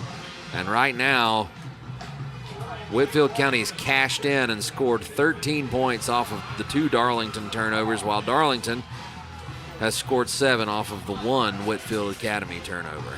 Stay tuned at the end of tonight's game. We'll have a brief wrap-up show where we'll award the Honeymoon Bakery Icing on the Cake Player of the Game winners that we've had so far this season. Last game up at Ridgeland, it was Miles Schwyman, who had 3 touchdown carries. The week before, North Cobb Christian game, it was Sammy Konchesky with just an unbelievably gritty performance in that game. And then the first week against Mount Vernon, it was Jace Donaldson. Who will it be this week? I don't know at this point. We'll find out. That's right. There's going to be a lot of football left to play here, a lot to be decided, and we are all square. It's going to be a heck of a fourth quarter. Indeed. Bo Bradford about to kick it away here for the Wolfpack. Kick is in the air, and that one's going to drop in. Will be fielded by Jace Donaldson, who's going to bring this thing out, and he's going to be cut down at about the 15-yard line. And so not wonderful field position here for the Tigers to start this next drive. And I tell you what, Henry Ledbetter, good eyes here by our young intern over here. Notice that Henry Ledbetter has changed jersey numbers and will shift into a new position here. And that has to be a result of Stephen Moore's injury. So he is now number 71, Matt, and is lining up there at left guard. Thank you for letting us know that. So Henry Ledbetter now 71. All right, going to have a wide receiver to the far side. That's going to be Trenton Moore. One to the near side here for the Tigers. They'll line up under center. Sammy Konchesky taking the snap. He's going to that right side. There's the pitch. Gets it to Bodie Powers. He's got some room this time. He's out across midfield, folks. He's off to the races. Inside the 30, they haul him in. Big play. Bodie Powers tonight coming up big to get this drive started. What a heck of a play. I'll tell you what, man. Every time the Tigers face a little adversity, they find a way to claw back into this game. This time it's the pitch to Bodie Powers. Konchesky waits till the last minute to make it, and then Powers cuts it upfield and breaks loose. I thought he was going to take it to the house, but he was tracked down eventually there. I think it was Bryce Duck that made the tackle. That was huge. Actually, it was number 12. 9 Jackson seconds. Wallace. Clock rolling. Quarterback under center. He's going to take the pitch off to Jace Donaldson. Ball on the turf. Oh, they're going to call that a forward pass. They're going to call that a forward pass. And there is no replay. So there we go. All right, moving on to the next play. Dodged a bullet there. No question about it. So we will, like you say, move on to the next play. Yes, we will. 2.2 seconds left on the clock here in the third quarter. We're almost down to the final frame of this one with a tie ball game as the Tigers get ready to go back to the line of scrimmage here.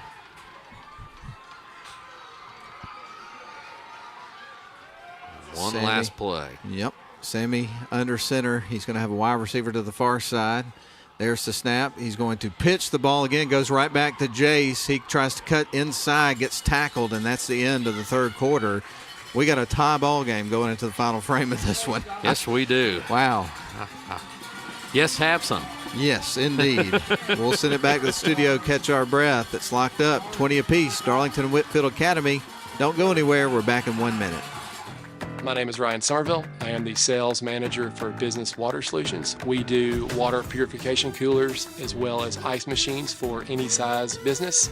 We're on campus right now at Darlington School. Super happy to be here. They're one of our biggest customers. I myself played sports here. Our two founders played sports here. It was absolutely our pleasure to be a sponsor for Darlington Athletics.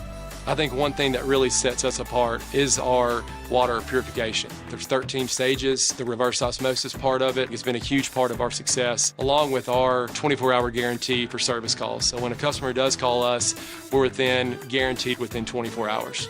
We were able to provide a touchless water system to make it more COVID-friendly in terms of germs and touching the water system. One thing I always say is we're not selling a product, we're selling our service. That's what we really push for every single day, is to have a customer service experience like they've never had before.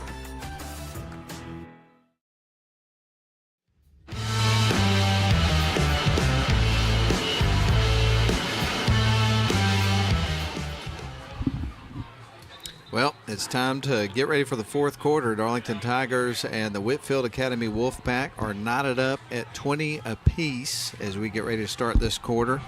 And boy, this has been a heck of a game so far. I can only imagine what the fourth quarter of this game is going to be like. We may have a photo finish in this one. Yeah, it's looking that way. Tigers dodged a bullet on a forward pass, on a play that was ruled a forward pass on a pitch. There have been a couple that have been really close. That one was super close. We got a big 3rd and 8 here to start the fourth quarter. Sammy under center, 2 wide receivers to the near side, 1 on the far side. There's the snap. Sammy rolling to his right. He's going to tuck this football, run it, gets a couple of good blocks. He gets down to about the 15-yard line, so that's going to be short of the first down by about 5 or 6 yards. Yeah, big decision here. DeSalu has the leg to get it there. He missed an extra point from about 35 yards out. This would be shorter than that, and it had plenty of leg. It was just wide left. So Coach Groves looks like he's going to go for it, 4th and 3. Instead of taking the kick here. Going to send Nate Konchesky wide to the left. Trent Moore's on the near side as a wide receiver. Quarterback under center has got Miles Twyman in the backfield with him. 4th and 4. There's the snap. Going to fake it to Miles. There's the pitch to Bodie. And he gets tripped up inside the 10 with a first down. Another big play for Bodie Powers. Yeah, he's getting up a little tender there, but I think he's okay. Almost had that one to the house, but the first down was what mattered most. And the Tigers do it again on fourth down. I believe they are 5 for 5 on fourth down conversions tonight. That's pretty impressive. That's unheard of. All right, so this is going to be first down and goal from the 8-yard line for the Darlington Tigers. Going to send a wide receiver to the far side, one on the near. Twyman in the backfield here at that B-back position. There's the snap. They're going to give it to Miles. He goes up the middle and is carrying the pile down to about the 5. Stays up somehow and gets about 3 yards. That was a hard 3 yards right there. Yeah, it was. He was greeted right at the line of scrimmage. Just kept driving those legs like he always does and picked up a couple. So second down and goal now from the 6. As the Tigers go back to the drawing board and dial up what they're going to do. Try to get in the end zone here and go up a score. Tied up at 20 apiece. Darlington and Whitefield Academy at the 10-minute mark of the final quarter of the football game. Sammy ready to roll up under center. Is going to line everybody up in tight here for this package. There's the snap. Going to pitch it. Toss sweep to Jace Donaldson. Spins at the end of the play. Can he get in? Drives. And he is going to be a little bit short, it looks like, but what a great effort by Jace. Yeah, man. Absolutely. They tried to push him in, couldn't quite get him there, but a lot of excitement on that play for sure. Get him down to the 1-yard line here.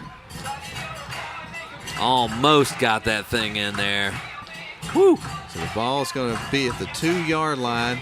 Tigers with third down and goal trying to punch it in. Under center is going to be Sammy Konchesky, going to send a couple of wide receivers to the near side, one on the far. There's the snap. Can he squeeze it in? No signal. No signal yet. Sammy kept the ball. Try to dive into the end zone. Still haven't seen the signal. They're coming up from the pile. And a little bit of drama here. Yeah, they're calling him down. They're calling him down. Short. Konchesky's beside himself. When the official takes that long to make the call, that's pretty tough. I don't know. There's no way for me to tell on the replay. You have to have that pylon view. Here we go. Quarterback under center, ready to take the snap. Here on fourth down, trying to punch it in. Dives forward. Did he get in this time on the next try? We've got a pile of humanity at the goal line. They're saying that he was stopped as Whitefield Academy is going to celebrate the goal line stand, and we remain tied. Wow. Yeah. And again, I'm not going to be able to tell from here. It looked like that was a legitimate stop there. They went back to the well on the quarterback sneak.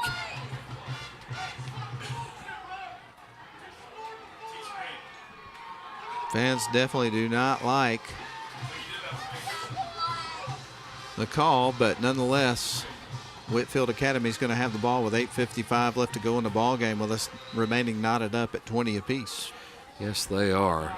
Goal line stand. Nose of the ball's right there on the goal line, so they got to get out of jail here to start this drive. They do, and this first down play will play a huge factor in how this drive goes. So the Tigers will try to possibly get a safety or a turnover here. They're lining up in the shotgun. Risky business. And we're going to have a timeout, it looks like. Yeah, we'll take it as well. Okay. Thanks for being here with us tonight on WLAQ or the live stream. 8:55 left, tied up at 20 apiece. We'll be back in 30 seconds. At Rome Orthopedic Center, we salute students, freshmen and seniors, athletes and artists, first stringers and choral singers, band majors and game changers. We hope you never need orthopedic care, but if you do, choose the only practice in the Rome area solely dedicated to the orthopedic needs of the students and families in our community. Rome Orthopedic Center. To make an appointment, call 706-292-0040.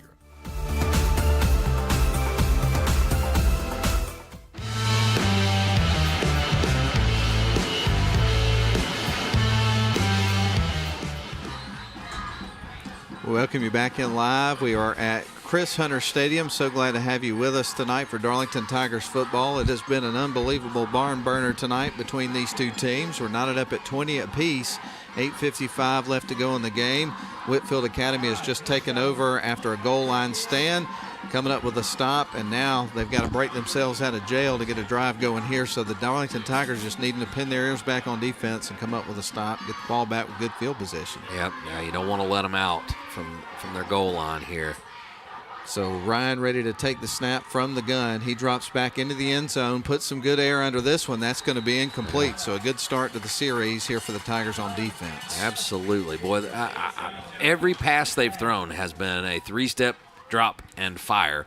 So the Tigers are doing a great job recognizing that.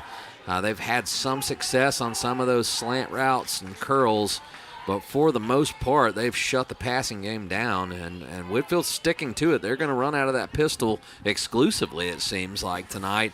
And when you're on your 1 yard line, that means you're snapping the ball and fielding it 5 yards back in the end zone, which I'll take those odds. See if the Tigers can make a play. So 2nd down and 10 from the 1 yard line. Whitefield backed up against their own goal line here, and it looks like we're going to have another timeout. Huh? Yes, we are. All right. This is a pivotal moment in this game. Well, I'll tell you what, let's do, since we just took a timeout, let's see if we can get some more score updates. All right. Action moving along tonight. Grayson has a better app than I do, so his scores seem to be a little further along. Hiram up 28-21 in the fourth quarter over Cass at the Doug. Big-time ball game there in that region. Cartersville is going to get the W. They're up 36-0 over Dalton. Rome has put in the second string there, still shutting out East Paulton in the fourth quarter, 27-0. I need you to check this one, make sure I'm seeing it right, because earlier it was Chattooga that was leading that game, and now it's saying Gordon Central is the one that's up. I don't think that's accurate. 49-6. Okay, 49-6. Chattooga is leading that game. Christian Heritage has come back and is now leading Dade County 31-20. Really? Yeah, a little bit of a surprise. Yeah, that is. Rockmart is in a fight, 16-12 in the fourth quarter with Union County. Cedartown, my score is not accurate. Last I saw was 37-0. Let's get back to this game, though. Big play coming up here, 2nd down from the 1 yard line. Ryan ready to take the snap, takes it from that pistol, is going to hand it off, ball loose on the turf. Who's going to come up with it? Tigers. The Tigers have got it, ladies and gentlemen. The Tigers have got the football at the doorstep and are going to get another chance here with 8:45 left to go here in the football game. That was something. Yep, lining up in that pistol formation, and it was a bad exchange there between Ryan and Hollingsworth. Noah Duggan almost got it in the end zone, but that ball wiggled around, and I believe that is Nate Koncheski, or no, that's number 7. That's Stuart Grigsby that comes up with the fumble recovery, and the Tigers are in business at the 3 yard line. So the Tigers have the ball at the 3 yard line, 1st and goal, with another opportunity here at the goal line after coming up with a big stop after Whitefield Academy and successful goal line stand. Let's see if they can get it in. Koncheski is going to be split far to the far side. Then you're going to have everybody else in tight here. Sammy's going to be under center, getting ready to take the snap with Miles in the backfield. We're going to have another timeout. Yes, we are. Yeah, this time it's the Tigers taking a timeout, so I reckon we'll take this one with them. 8:45 left to go in the ball game, 20 apiece. Darlington with 1st and goal from the 2 when we come back in 30 seconds. Coosa Steel is a family-owned full-line steel service center located in Rome, Georgia. Since 1972, we've been working to make our customers more efficient by providing steel product supply and processing all in one place. We are proud to provide a large range of products, including hot-rolled and cold-finished steel, stainless steel, galvanized steel, aluminum, and alloys. Our capabilities enable us to assemble and process steel orders within days, shortening your lead time. Coosa Steel. Steel for your project.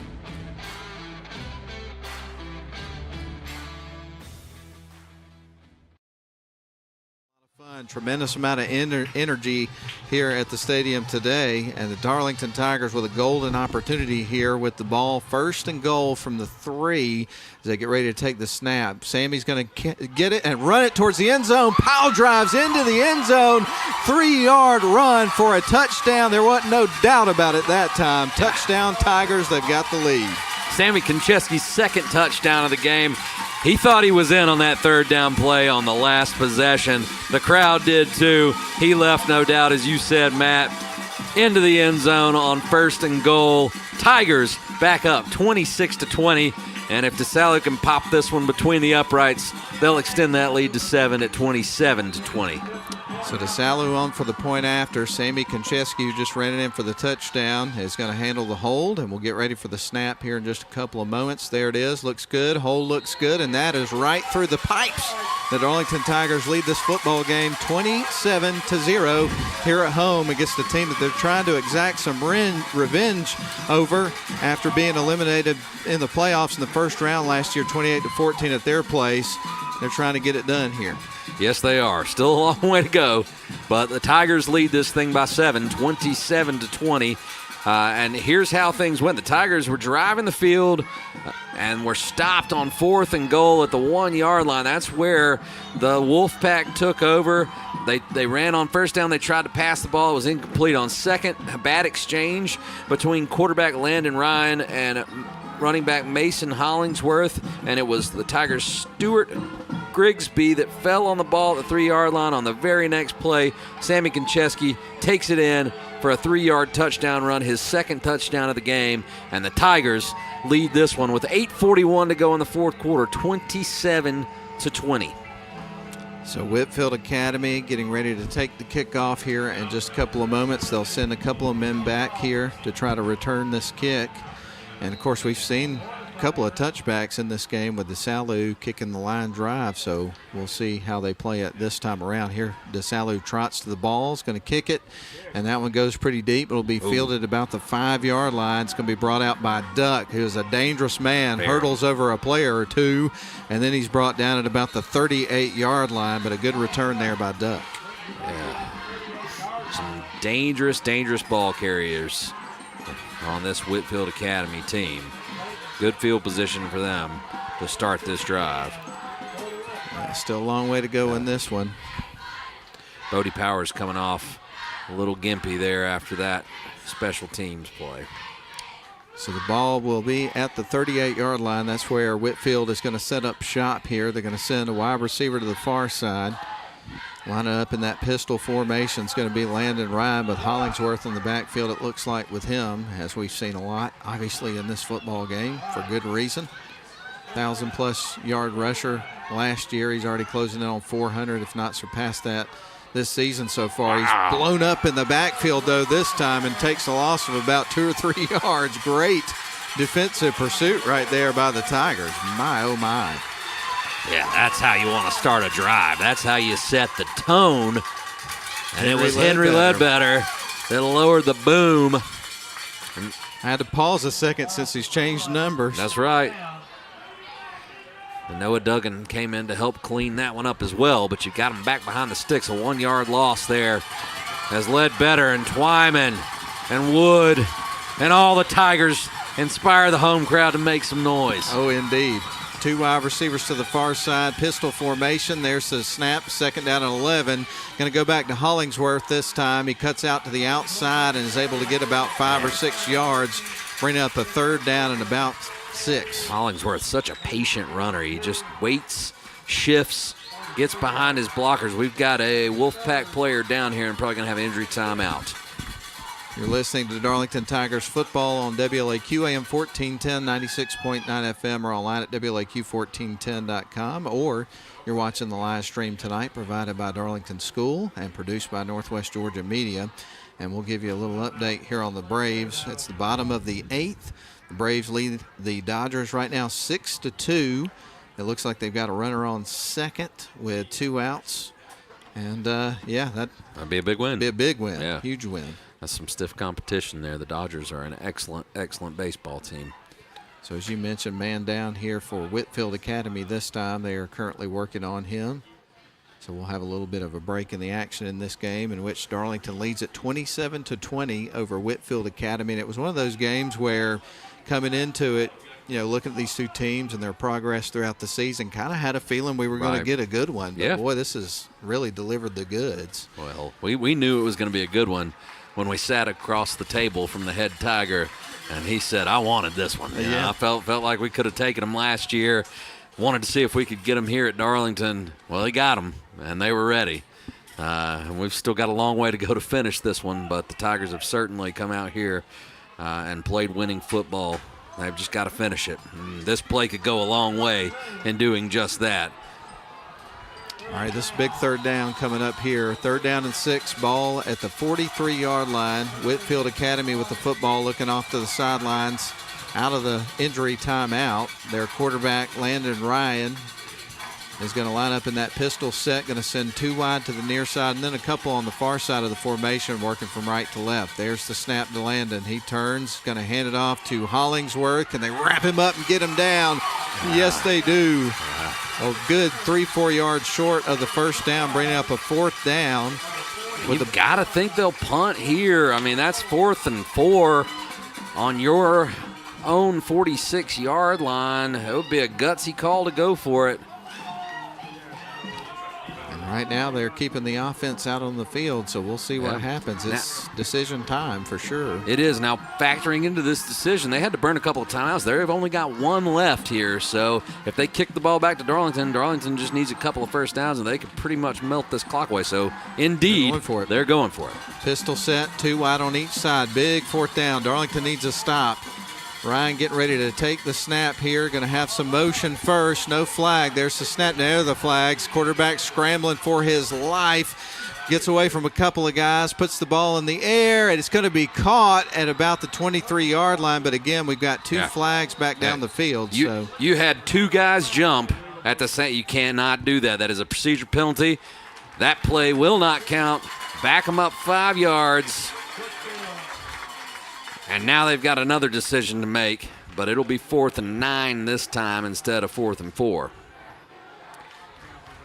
Yeah, that definitely gives you something to think about a little bit harder. Absolutely. Those 2 differences. So I would suspect they're probably going to punt the ball, wouldn't you think? You would think so. Their defense has played pretty well, and indeed we will see the punt team come out here.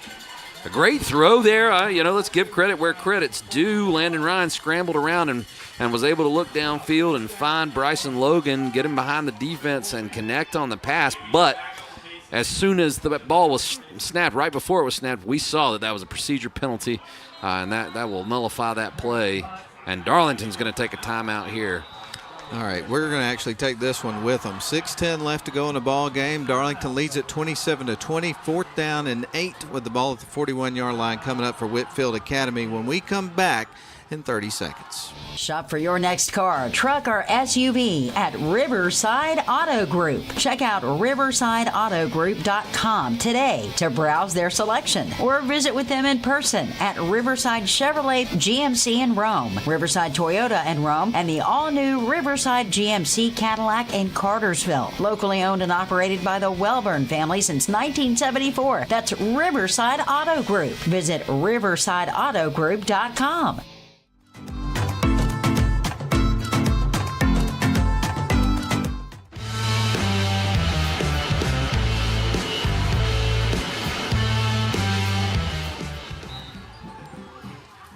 All right, we welcome you back to Chris Hunter Stadium, where we got a big 4th down coming up, but it does look like, again, that Whitefield Academy is going to punt this ball away. Their punter is Bo Bradford, about to put the boot on the ball, and here on 4th and 8. Nobody back deep here for the Tigers. And we get ready for the snap to Bradford. There it is, and he will indeed punt the ball away. It's going to be end over end, drops, and it's going to die at about the 33-yard line. So pretty good field position for the Tigers. Yeah, considering there wasn't a return man back, that was a fortunate bounce for Darlington as that one hit the 30 and came backwards. And they eventually covered it up right there at the Darlington 33-yard line. Now, let's paint the picture here. 6:01 left. Darlington leads this thing 27-20. Both teams with one timeout left. So a couple of first downs here and some good clock management, and Darlington could salt this thing away. Well, they're going to line up again at the 33-yard line. 1st and 10 for the Tigers. Under center is going to be Sammy Konchesky, 2 wide set. He's going to fake the handoff. He's going to run the football, and he is going to get about 6 or 7 yards. Yes, he what is. A play. And now you take your sweet time snapping the football, because each time you can melt away 40 seconds here.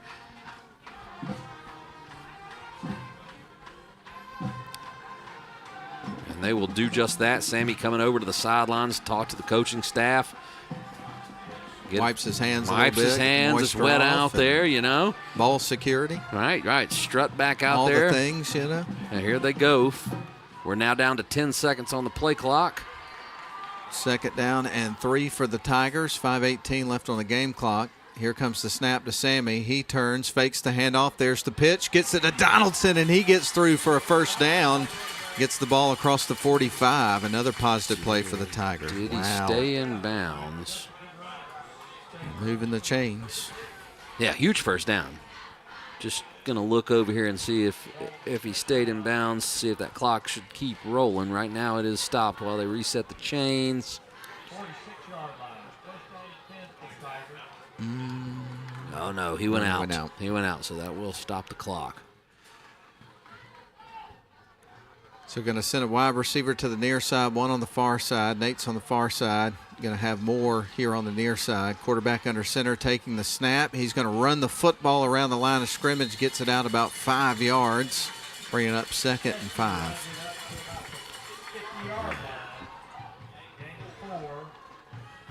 Take 4 yards on first down, and again, keeping the clock running. Keep that clock going. So the ball's right at midfield here for the Darlington Tigers. Going to have a wide receiver to the near side. With that last carry, Sammy is knocking on the door of 100 yards rushing. He has 2 touchdowns already as well. Nate Konchesky's going to be split wide to the far side, more to the near side. Quarterback under center. Sammy ready to take the snap on 2nd and 6. He is going to hold the ball and run, and he maybe gets about a yard on that play. I think he was perhaps wanting to pitch the ball, but I think the pitch man might have been covered up there, Ian. Yep, and that final timeout has been spent. And this one that is for Whitefield Academy. Darlington will still have 1 left, but they're going to go ahead and burn it here with 4:16 left. All right, let's take it as well. 4:16 left to go. Darlington 27, Whitefield Academy 20. We're back in 30 seconds. Water is the building block of life. At Abernathy Pump Service, we ensure you have the clean, reliable water you need. Whether it's water treatment, pump repair, or installation, our experts are here to serve both residential and commercial clients across North Georgia. With decades of experience, we guarantee top-notch service and quality you can trust. For all your water needs, choose Abernathy Pump Service. Because water is life, and we're here to keep it flowing. Call us today to schedule your service.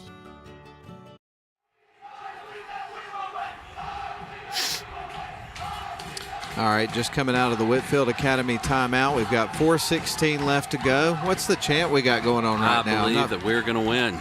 Okay. Yeah. All right. Fire here at Chris Hunter Stadium. Big 3rd down and 5.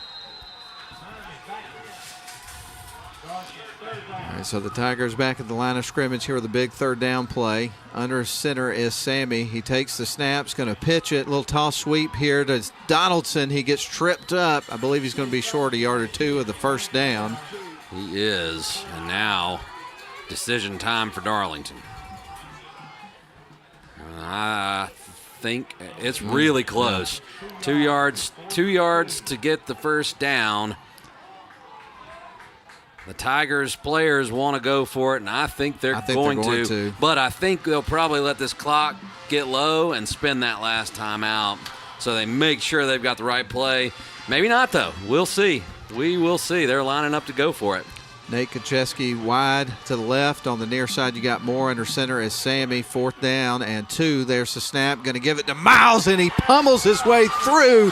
Gets the first down at about 4 or 5 yards after that, and the chains are moving, and the clock keeps winding down. Yes, it does. And I believe with that run, the Tigers offense just eclipsed 300 yards rushing in total. A good night on the ground here for the Tigers. One more first down would certainly put this away, but they will be close to expiring the clock just by running these next 3 plays. Two wide receivers, one on each side. 1st and 10, ball at the 40-yard line. 2 slot backs. Sammy ready to take the snap. He's got it. Is going to fake the handoff. Run the football. He's up the middle. Running down the field inside the 20 down to the 14. Ball came out at the end of the play, but I think he may have already been down. He was down. No. Right now he's got his hands on his helmet. The official may have seen it a different way. We're about to find out for sure in just a minute. And Whitefield Academy believes they have the football. They're giving it to Whitefield. They're giving it to Whitefield. Are you kidding Wow. me? Are you Wow. kidding me? Let's watch the replay here, and it won't matter because they've ruled it on the field this way. But Sammy Konchesky gets to the 30-yard line. He's being pursued. He's at the 20. Tackled from behind by Bryson Logan.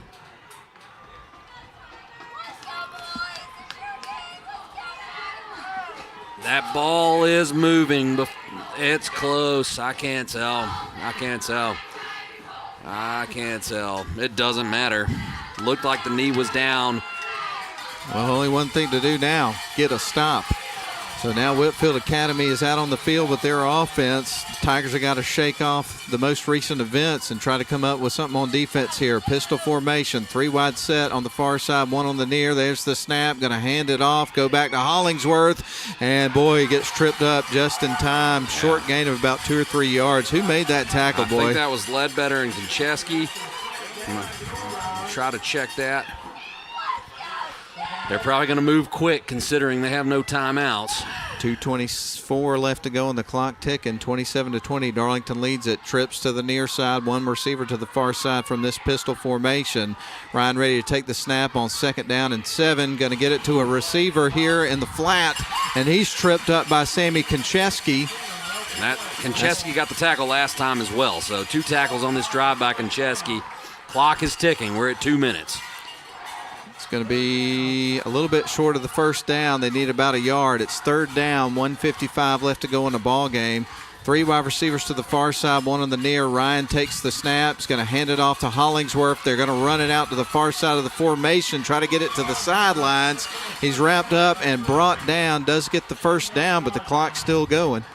They'll stop it. Will it. be They'll stop it long enough to move the chains and reset. There he goes. Tick, tick, tick. It can't melt fast enough for all of us in purple and white.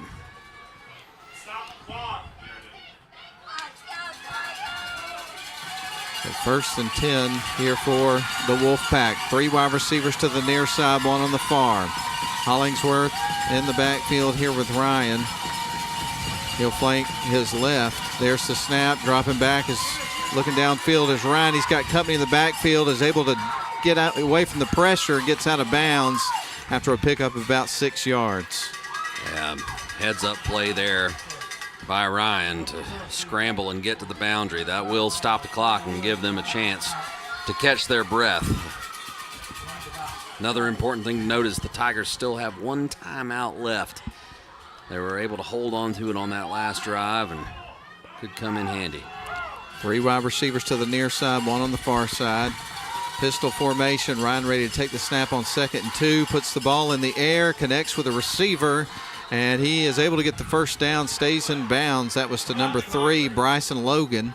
Yep, and that will stop the clock momentarily while the chains are reset.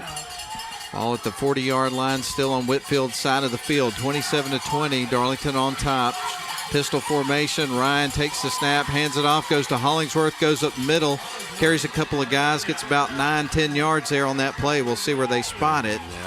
45 seconds on the clock. Short of the first down, so the clock is running. Ball nearly at midfield. Pistol formation, 3 wide to the near side. There's the snap. Going to throw a pass. Oh, it's almost intercepted by Darlington. Falls incomplete.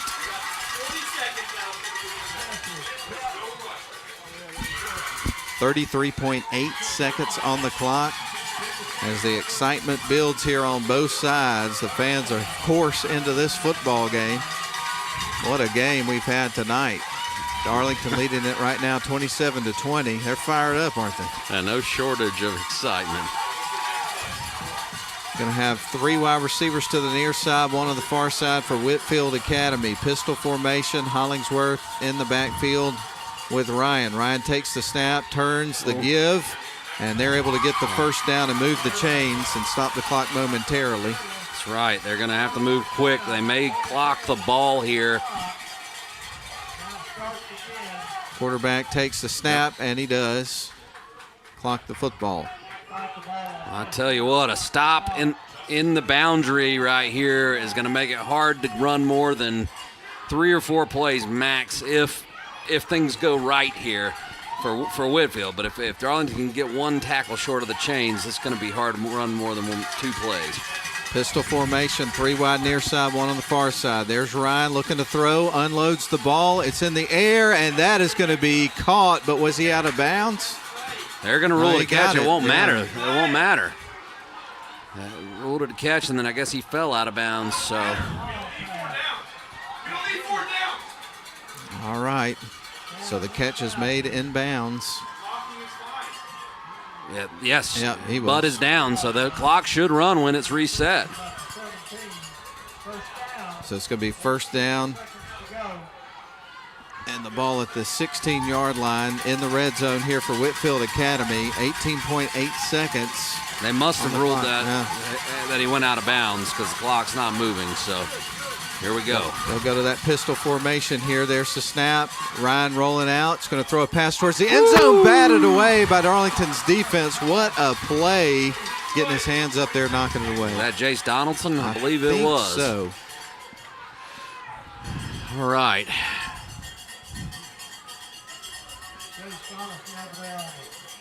All right, 15.1 seconds on the clock. They'll line up in that pistol. Going to send 2 wide receivers to the near side. A couple on the far side here.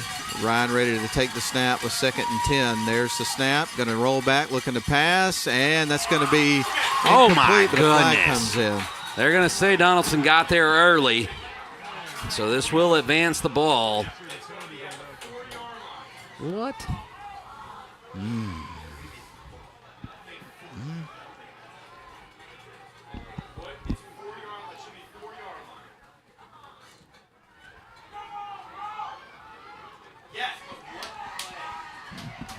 Let's see what the call is here. Here's the officials ruling. Pass interference on the defense. So a PI against the Darlington Tigers.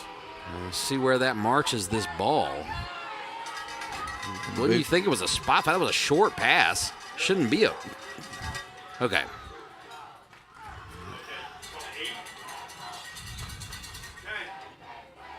Oh, my goodness. We've got time, maybe time for 3 plays if they're quick.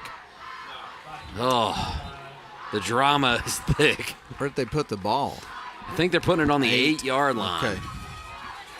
So they could pick up a first down.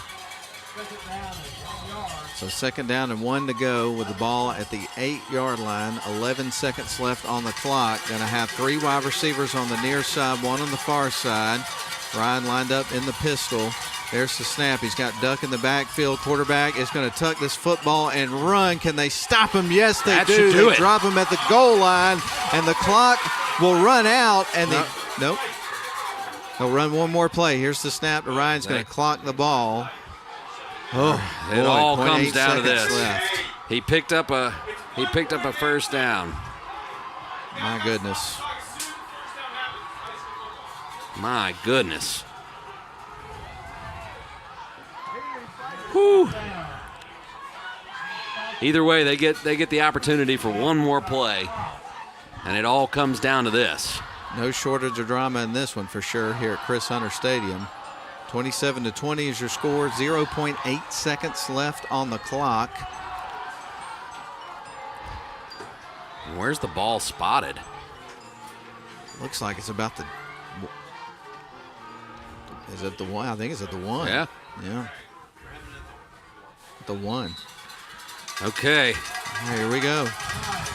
It all comes down to this. Second down. Ball is at the 1 yard line. Quarterback looking off the sidelines. He's going to have 3 receivers to the near side, 1 on the far side. Very tense situation here inside Chris Hunter Stadium. Play clock's getting really low. Yeah, it is. 4 seconds on the play clock. Ryan ready to take the snap. Duck to his left. And that's a delay. Delay of game. Yeah.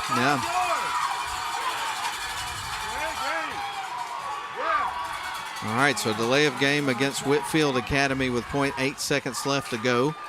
Changes the dynamic of this play a lot. Going from the 1 all the way back to the 6 yard line.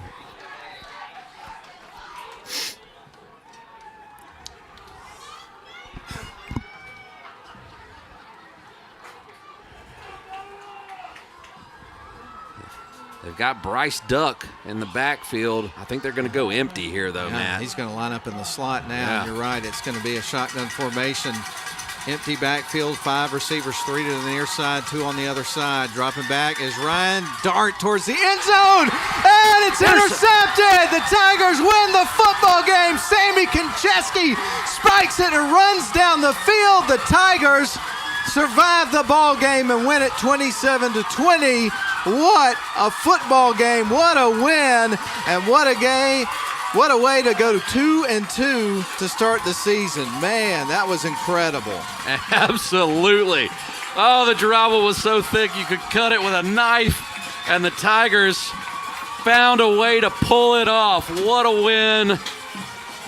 What a win. Their first home win of the season, to the delight of these fans here at Chris Hunter Stadium. The Darlington Tigers get the W. That was something else, man. That was something else. The Tigers win it, and I think our decision may have just been made right there, but we're going to take a break to discuss it, and we're glad you're with us tonight, and we're also glad to report that the Tigers get it done tonight against Whitefield Academy. Revenge has been exacted. Wow, that's something else. 27-20 Tigers win it over Whitefield Academy, the team that eliminated from the playoffs in the first round last year. Boy, that feels good. We're going to be back in 2 minutes to wrap things up. We'll be back in 2 minutes down the line. Tigers win it. My name is Ryan Somerville. I am the sales manager for Business Water Solutions. We do water purification coolers as well as ice machines for any size business. We're on campus right now at Darlington School.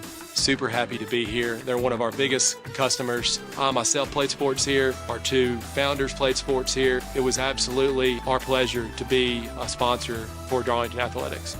I think one thing that really sets us apart is our water purification. There's 13 stages. The reverse osmosis part of it has been a huge part of our success, along with our 24-hour guarantee for service calls. So when a customer does call us, we're then guaranteed within 24 hours.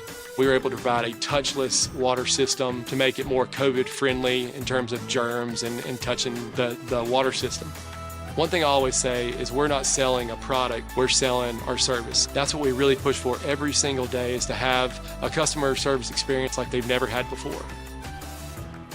Shop for your next car, truck, or SUV at Riverside Auto Group. Check out riversideautogroup.com today to browse their selection, or visit with them in person at Riverside Chevrolet GMC in Rome, Riverside Toyota in Rome, and the all-new Riverside GMC Cadillac in Cartersville. Locally owned and operated by the Welburn family since 1974. That's Riverside Auto Group. Visit riversideautogroup.com. At Rome Orthopedic Center, we salute students, freshmen and seniors, athletes and artists, first stringers and choral singers, band majors and game changers. We hope you never need orthopedic care, but if you do, choose the only practice in the Rome area solely dedicated to the orthopedic needs of the students and families in our community. Rome Orthopedic Center. To make an appointment, Call 706-292-0040.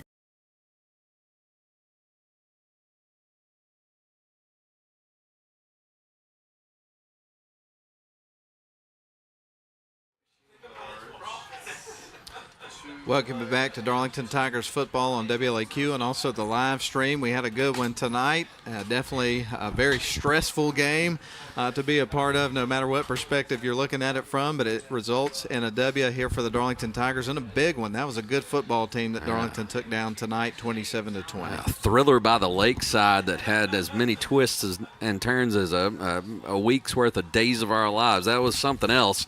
The turnovers back and forth. Just a lot of drama here tonight, and it was a tough one for us to pick a player of the game, and there were certainly some candidates. So let me talk about some of the other guys first. Bodie Powers, 7 carries for 86 yards tonight, had a huge run on a first down play. It was about a 50-yard run, I believe. Miles Twyman, 22 carries, touchdown, 92 yards. He played great, had a heck of a first half. But we can only pick one. And tonight, the Honeymoon Bakery icing on the cake player of the game is going to the Darlington quarterback and cornerback, Sammy Konchesky. 4 of 6 for 31 yards through the air, 17 rushes, 98 yards, 2 touchdowns, and the game-clinching interception. He had a couple of key tackles that helped melt the clock as well on that last drive, but he got the pick that put the game away, and Darlington gets the win. Indeed they do. 27-20 was your final score tonight. A big win of a really good football team. And now the Tigers move to 500 at 2-2 on the season, and they begin region play next week on the road at Haralson County against the Rebels. So what a great win for the team, and it's one of those things that's been building for several weeks. Of course, the first couple of games were tough, had a lot of tough circumstances in those first couple of weeks. You go on the road that third week of the season, come out with a big confidence-building victory up at Ridgeland, then you come out and have a barn burner like we had here tonight, and you're able to hang on despite tremendous amount of adversity at different points of the game, throughout the entire game for that matter, and come away with the win. So that's a huge victory. It's going to be interesting to see what that does for this team's confidence as they move forward into the region schedule starting next week. That was just a huge win. Yeah, absolutely. That's 2 in a row now.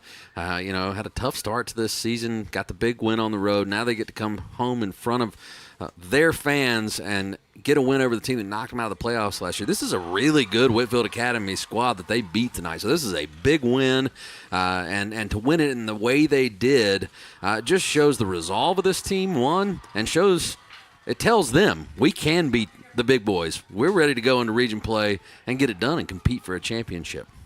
No question, no question. Well, it's fun to watch the guys celebrate right now this big, hard-fought win. They earned the heck out of this one.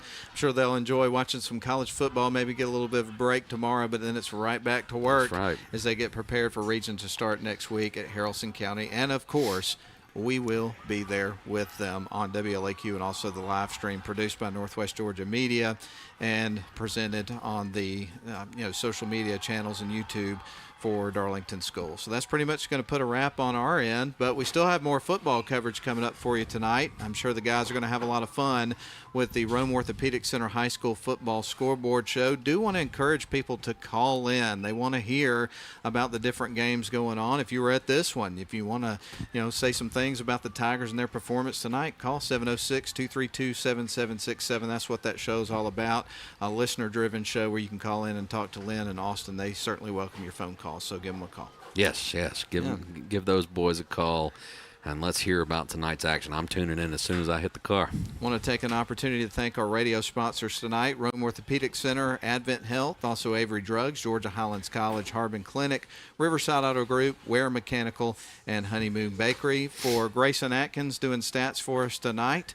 Of course, Lynn Butler back at the studio. Ian Griffin here alongside me with play-by-play coverage tonight of the ball game. Really enjoyed it, man. It's always a pleasure to work with you. Yeah. I mean, they're all fun. Grayson gets some camera time That's right, over here. that's right. Kind of taunting you a little bit there. He can taunt me all he wants. There's a lot of stress in these shoulders after watching that ball game. This was a great one. One to remember. No doubt. And, Yeah. of course, the video crew tonight, I didn't get the list, but I know that we've got Caleb Bice up here, and we had Thomas Patterson. I think Noah Travis was on camera tonight. Mike Garrett, who was handling, the director duties down there in the booth. Nathan Patterson, I'm assuming, was on replay today.